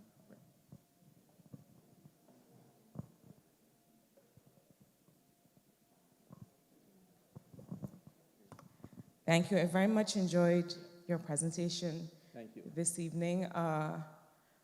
As Sir David said, I think the context and being able to link the legacy of Tom with everything that was happening at the time and everything that he inherited and everything he was trying to change, I thought that was powerful.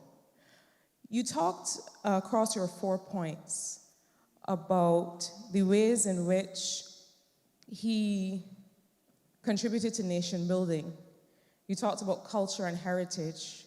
You talked about economic growth. And you made reference across those 4 points to the institutions that he created. I was very struck by your commentary on the central bank and how that in itself was really a cultural icon as well, because it stood as a building, as a monument to what is possible when Barbadians own their future. I thought that was powerful. But I wanted to know if you had any thoughts on what are the kinds of institutions that are needed now to build on Tom's legacy? What are the kinds of institutions that we should be developing, that we should be nurturing in order to make sure that we don't lose that iconic status and that iconic pathway that Tom started to create? Good question. Thank you very much, Minister. I can think of 2 institutions that we need to build in a big way. And one is, of course, the educational infrastructure, what I call the school system. We need to build that out in several ways. And for me, as a former teacher in the secondary school system and a CXC former examiner, a critical thing we are missing in the school system is students' ability to read and write. It seems simple, but it's a very important thing. When we have students not being able to write and read, they give a lot of trouble in class and they drop out and all sorts of things.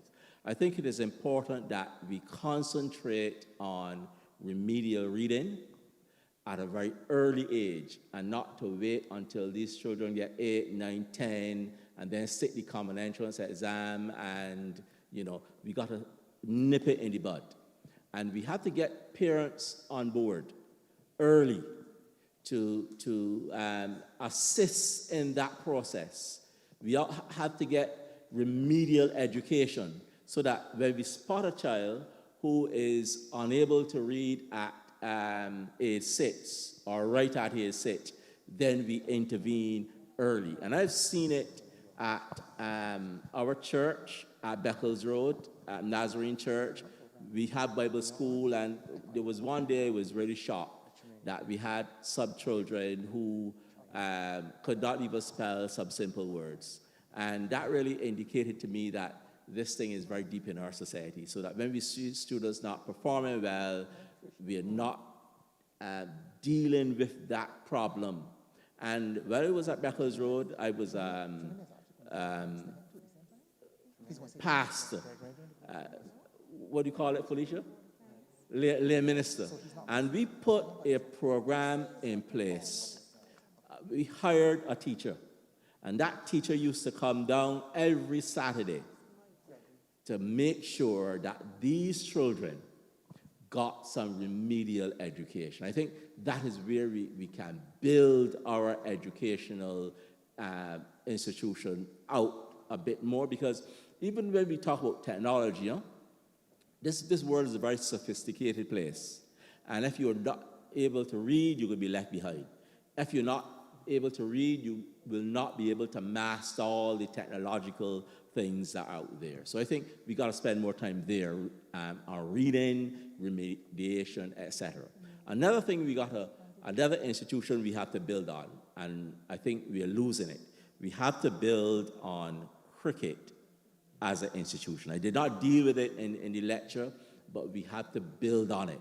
We have a big heritage in cricket. We are known all over the world as producing fine cricketers. Just recently, an Australian did a study on 2 of the best cricket clubs in the world. And guess what? One was New South Wales in Australia. And guess which club was deemed as one of the best cricket clubs in this region? Empire. And when you look at Empire, what Empire produced over the years, you have a whole galaxy of stars in the Empire Club. And we have not, in my view, capitalized on that cricket tradition.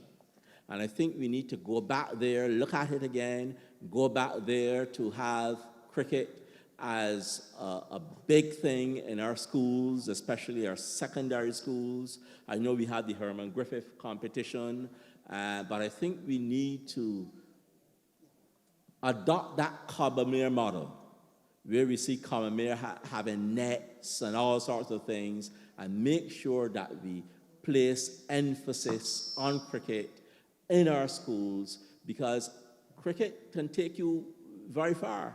We've seen people who have not even played test cricket who are millionaires. So when we look at that cricket, we have to build on it. India is now building on their cricket. It is like crazy in India. Everybody plays cricket in India. Everybody listens to cricket. It is like an institution. In the 1960s, it was an institution in Barbados.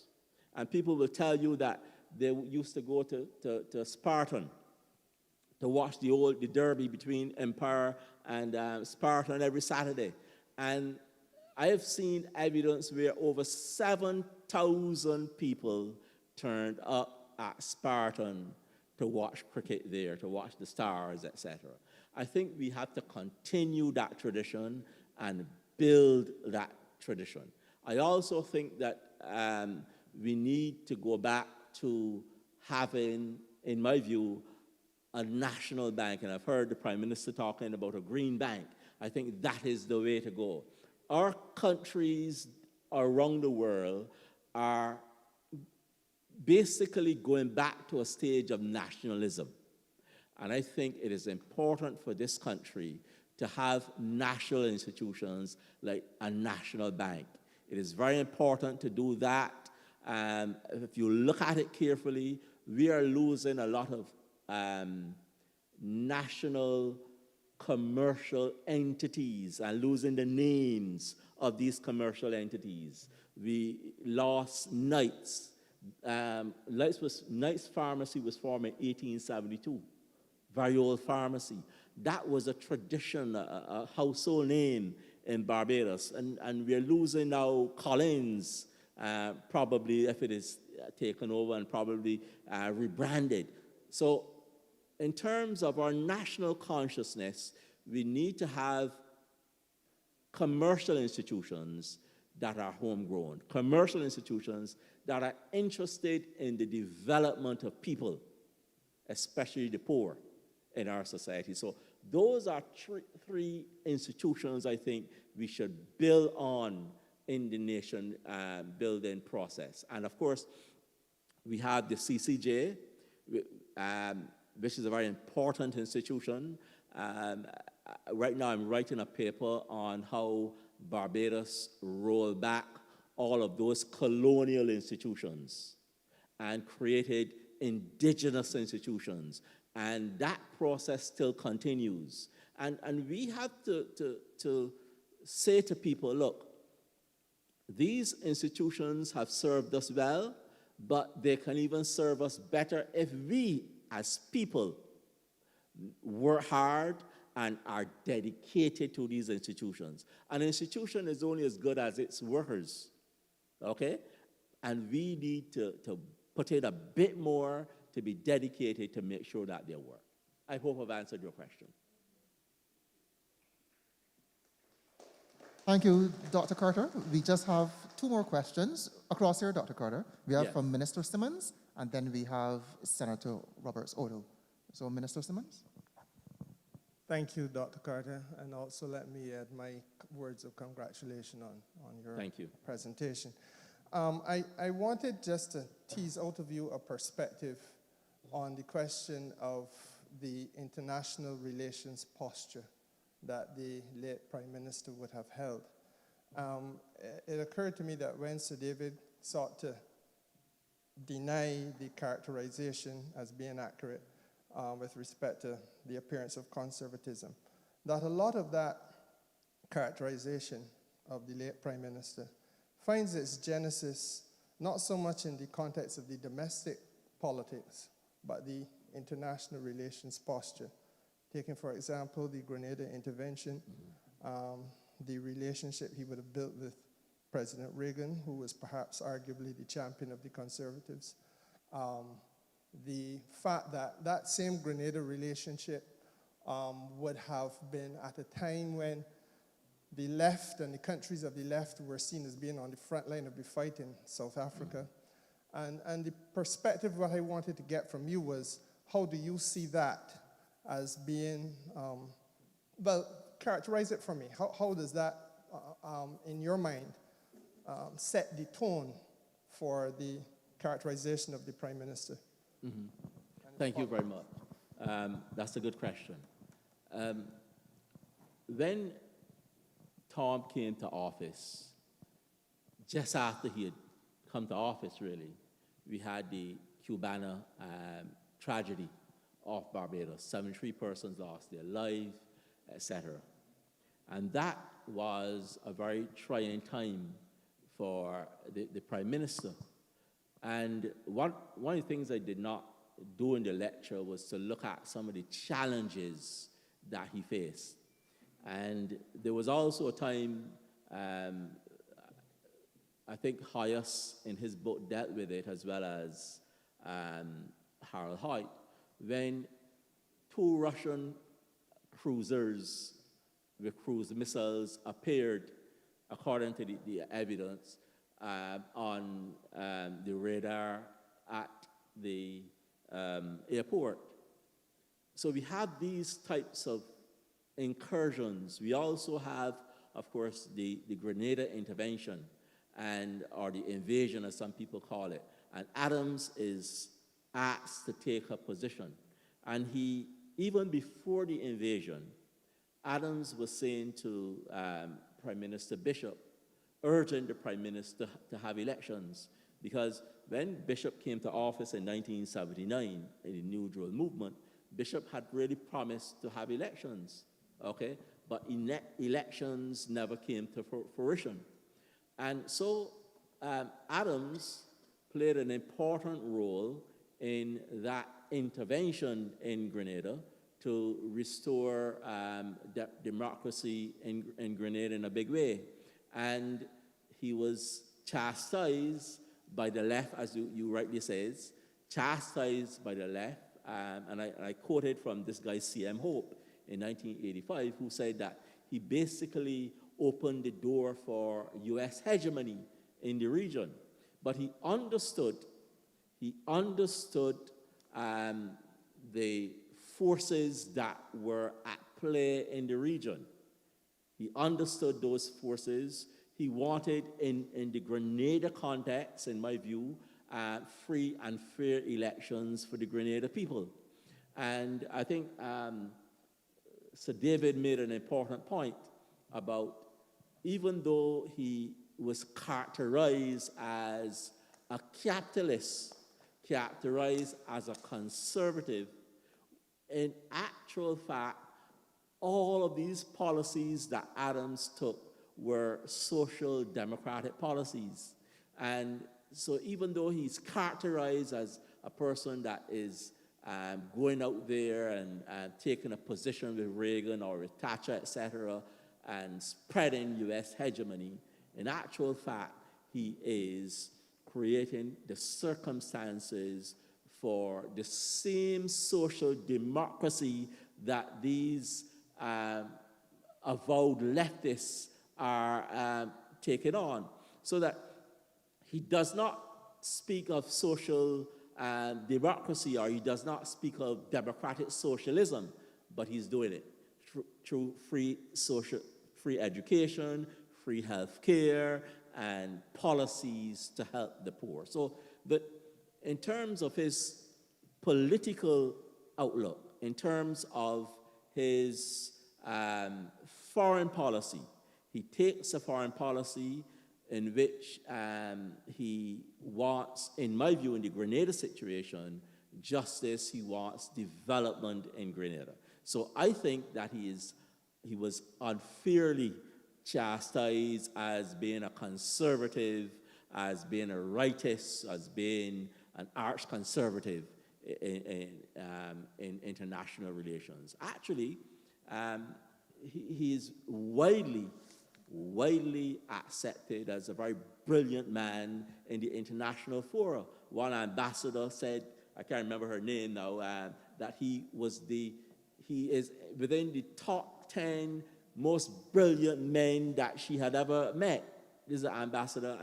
Prime Minister, remember the name? Pardon?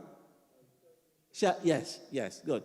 And very important man, and very perceptive, very, brilliant in how he responded, as Sir David said, brilliant in terms of the vision he had for people. And my view, though, is that he's unfairly characterized as a person who was responsible for spreading hegemony, U.S. hegemony in the region.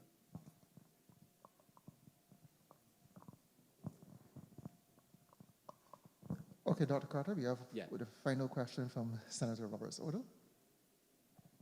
Thank you so much. I just want to, one, add my comments to everyone else. I truly enjoyed your lecture with a lot of the context and flavor that came with it. Two quick points, because I've enjoyed your perspective so much. There are two areas I want to get your perspective on. One, a lot of what we discussed, a lot of the points that you made tonight, particularly in the area of the work that would have come out of the commission, the Ford Commission as it related to the status of women. As you will appreciate, there has been quite a lot of circumstances over the past couple years, starting with the economic crisis under the last administration, coming straight into COVID, and how that has created a lot of negative impacts on women and children, and truthfully on the entire society. Additionally, in mind of what you have mentioned with regard to the status of reading and writing as it relates to our children, what is your perspective on the possibility that we may need to look again at what the status is of women and children in our society, particularly with mind to these catastrophic things that have happened, and how that has perhaps impacted, and how that can again help us to refocus our legislative policies, and how we can bring again that status up of women and children and the wider society, one. And two, given all that you've said today and the countless lectures I've had the opportunity to listen to, do you think that we've come to the point where we need to start looking at teaching Barbadian history in our schools, and how that can perhaps give some perspective to our citizens, our younger citizens, on the importance of our business community, on the importance of homegrown aspects of who we are, and how that can help us to encourage persons to maintain, do the things to maintain a Barbadian perspective, to maintain our history, and to have a true appreciation beyond just the celebration on Heroes Day or Independence Day, and to really ingrain that in our children and take that forward. Do you believe we've come to that point where we know enough, where we've discussed enough from our intellectuals that we can take that into the school system, whether at primary and secondary, and really continue to push that our own, by our own, and knowledge of our own into our students? Good points, and thank you for those two very good questions. I first want to deal with the status of women and children, and yes, I think we need to study it carefully. This pandemic has been very hard on our people, especially our women and children, and we need to have a team studying the impact of the pandemic on women and children, especially children at the primary schools, children in the secondary schools, and obviously they're being left behind. A lot of people have not been able to sign up for Wi-Fi, to get education, etc. And of course, we are now leaving school at 2 o'clock, so it means that lessons can no longer be 40 minutes, etc., truncated to about 30, 35, so we're losing. We need to study what has happened, and we need to respond to it. One of the things that we will do as a campus, and I'm not the principal, but I've been asked to chair the 60th anniversary of the Cave Hill anniversary committee. One of the things that we plan to do is to have CAPE lectures and CSET lectures next year. We can't do it this year, but for next year, for those people who have missed out on CAPE tuition, C tuition, and possibly primary education tuition, so that we have many lectures in various fields, sociology and law, and people who deal with the CAPE subject. I think that we could bring that expertise to bear using the technology to have lectures for these students. Now, we used to do it in history. Before the pandemic, we had CAPE lectures for history students dealing with the most difficult areas in the subject. So I think that is where we can help. We can also help by getting our retired teachers. I spoke of volunteerism in the lecture. Getting our retired teachers. I know Jeff Brooms did an excellent job in 2021, around November and December, when he had this program on VOB on afternoons. I can't remember the title of the program, but it was a 30-minute program in math and English, and that helped the primary school children a lot. We need to do more of that in our communities. And I want to stress community action, because sometimes when we try to do it on a national level, it gets too big and unwieldy. But why can't we have at 10, 11 o'clock on Saturday morning some sessions in the school? This school is big enough to hold all sorts of people from the parish or from the community, to get our teachers, our retired teachers, and even our active teachers involved in creating that atmosphere to give our students confidence and to give that students some additional lessons so that they can do their CXCs and they can do their CAPE. So yes, I agree with you, we need to look at the status of women, but I want to emphasize the status of our children. That is, in my view, of paramount importance, getting our children back to that level where they can cope, because as you know, CXC is still going on. CXC is still having its exams, but we need to get students up to that level. And secondly, you dealt with creating Bajan history or national history. We had a situation where we had really removed history from our curriculum, forms 1 to 3, for a long time. Now we are, and I want to thank Minister Bradshaw for that. And I worked on the syllabus, the history syllabus, and it is now being piloted in about 6 schools. And this is a unique history syllabus.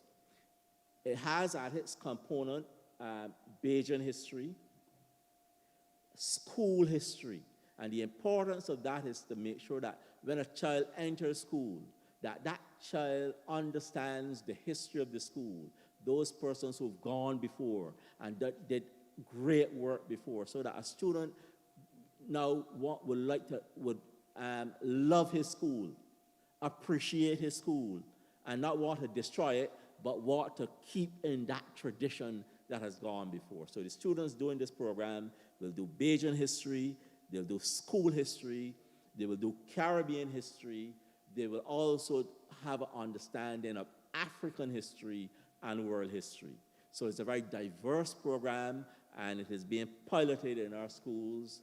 And what we are working now on getting material for the syllabus. Because yes, we have a new syllabus, but we need material. So we're hard at work getting material so that they can get this material online, in an online format, a digital format, and not necessarily a paper format, because we could easily download this and everybody could have the text in front of them. So that is ongoing, and of course,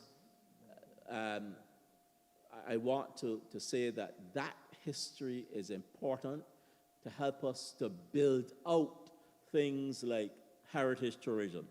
We can't have heritage tourism without national history. People must know of their national places. People must know where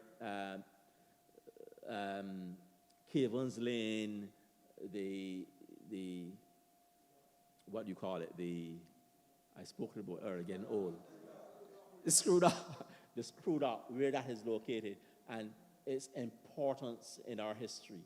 People must know about Morgan Lewis and its importance. People must know about these things. So when we teach them, we're not teaching them just for knowledge's sake, but that they could imbibe this knowledge and spread it as a Bajan and help to encourage tourists to come and view these places. Because our tourists now don't just want to see the sand and the sea, but they're knowledgeable, they want to understand our culture. So I'm glad that the ministry has made that decision to reintroduce history in our secondary schools and primary schools as well, because we'll be teaching history from third form or class 3 and 4, and then from forms 1, 2, and 3. And also add a component of civics education. Very important, and I was working on the syllabus with the education officer from the ministry recently, and one of the components that we put in the civics program is volunteerism. Get students to volunteer to do things even in their schools, in their communities, so that civics component is going to round this off. So you have history, you have civics, and these students are going to play a role, a more positive role in the nation-building program because they understand how their society is built, they understand about our heroes, and they can now play their role in the program. Pardon? Yes, correct. And I like that term, being active as a citizen, and not just wanting everything, not just complaining about everything. And one of the things that I would like to see, you know, is our call-in programs, not just complaining, but trying to devise strategies for progress. Okay? And come up with solutions. What is the solution to X and Y? What is the solutions to these things? And I'm sure that if all of us put our heads together, we will come up with solutions and move our call-in programs to another level, a level of development, a level that will help our nation to grow and help our nation to progress. Any other questions? I think that was the final question from the floor from Senator Roberts Odle. Dr. Carter, we're going to ask you to just stay for a moment. We have a presentation to make to you by the St. Thomas Ambassador from 2019 to 2021. He's going to make the presentation at this time. I invite Mr. Tremaine Griffith.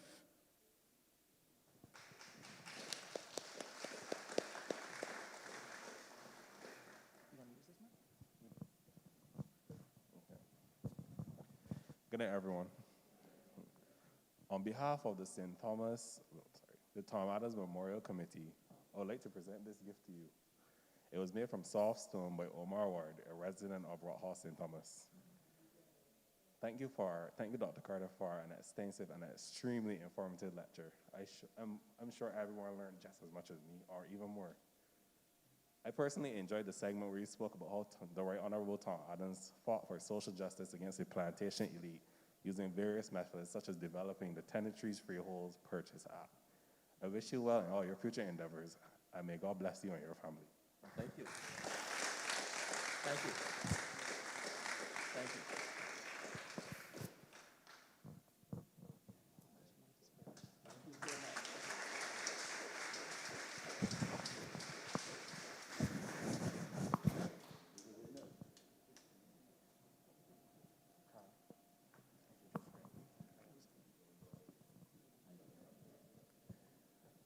Okay, as we have the podium sanitized, we're going to welcome Senator Nichols to the podium, who is going to deliver this evening's official vote of thanks.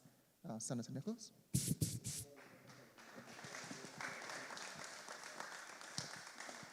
Honorable Prime Minister, Mayor Amor Motley, Deputy Prime Minister, Honorable Cynthia Bradshaw, Ministers of Government, Member of Parliament, Cynthia Yvonne Ford, members of Cabinet, members of the Senate, Sir Richard Cheltenham, Sir David Simmons, specially invited guest, Dr. Carter. This evening, we mark 37 years since the passing of the great Tom Adams. Last month was 37 years. We reflect on his life, his legacy, and his work. We in this branch believe that Tom's contribution to Barbados was so tremendously important to where we are as a country. We often reflect on his last manifesto in 1981, and we look at a number of the initiatives not yet unearthed, particularly in energy and the energy revolution, and a number of the programs that most progressive manifesto is last. We always extol the work that he has done. And tonight, we've had a tremendous presentation, very riveting, by Dr. Carter. I'm sure that the Labour Party faithful will be very grateful to hear it again and again and again. We thank you from the bottom of our hearts for that very riveting presentation and your insightful analysis as to the work done by the Barbados Labour Party between 1976 and 1985 under Tom Adams. We thank you. We look forward to seeing a written copy of your work, and we ensure that we can have some more discussion on a number of the initiatives that you have proffered this evening. I would also like to thank Sir David Simmons, who was equally riveting in terms of these little-known facts about Tom Adams and his particular relationship with him. Sir David, long-standing member of the Barbados Labour Party, distinguished parliamentarian and jurist, and was able to give first-hand knowledge of his interaction with the great man, Tom Adams. And we thank Sir David for staying with us, coming online, and making his presentation as well.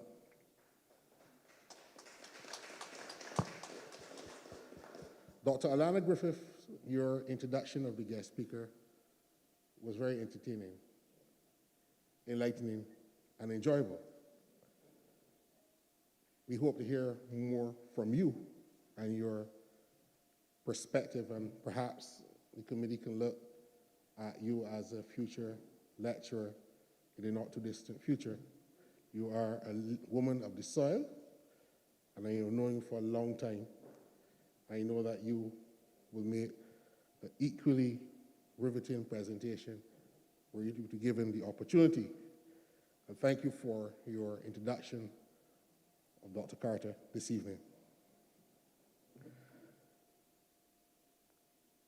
I'd also like to thank our parish ambassador, Mr. Tremaine Griffith, for his presentation to Dr. Carter this evening. Give him a clap.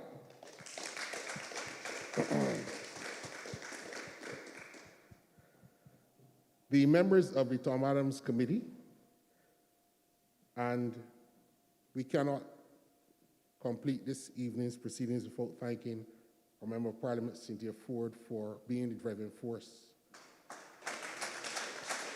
behind this very important initiative.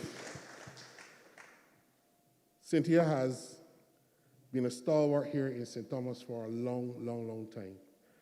And it is through this particular initiative, when we started, we used to have a cricket match as part of the week of activities. We didn't do it this year because of the COVID issues and so forth. But Dr. Carter, I'm not sure if you know, but Tom Adams was a lover of cricket. There was a cricket team in St. Thomas called the Tom Adams Cavaliers, now called BRC, located in Content, St. Thomas.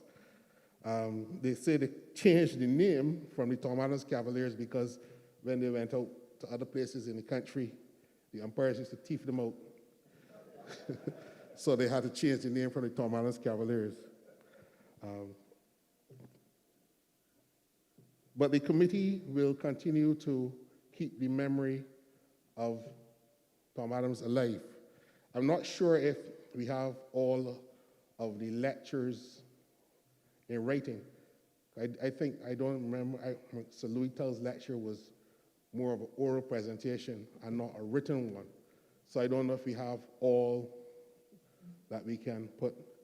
So Richard says he has his. So that is a good place to start. But certainly recalling the work that has been done to take Barbados to the place where it was, from being a rural agrarian economy to a more sophisticated developing society, takes a lot of work and a lot of effort.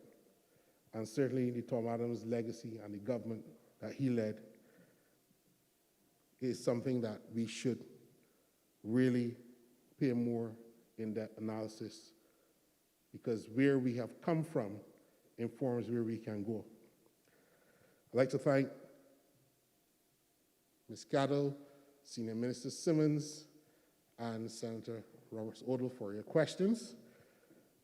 Just one note to Senior Minister Simmons. I don't think I see him here, but it was the Tom Adams administration that established diplomatic relations with China in 1977, so that the international posture was pretty much in line with the non-aligned movement, Friends of All, Satellites of None, continuation there, but the establishment of those diplomatic relations in 1977 was much criticized by the opposition party as Barbados going communist. So it depends on who's writing the story and what particular issue you're covering at the time that you might be characterized on one end of the spectrum. So therefore, much work has to be done to revisit those times that we have come through to inform where we're going. I'd like to thank the audience online and the audience here this evening for braving the weather, which has held up, for coming out for this 9th lecture. I'd like to also thank Rawdon Adams, the son of Tom Adams, who also gave a very riveting lecture a few years ago at the Central Bank, which was also well attended,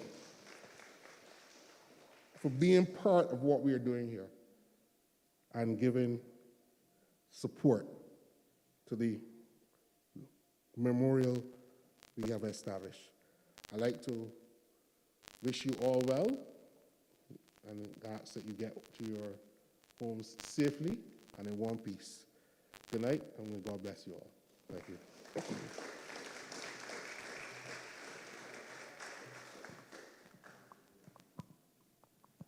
Good night, everyone. As you travel safely back home, just a message from Sir David.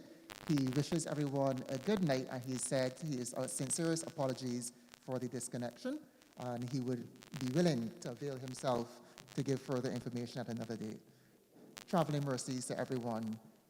Good evening, Madam Prime Minister.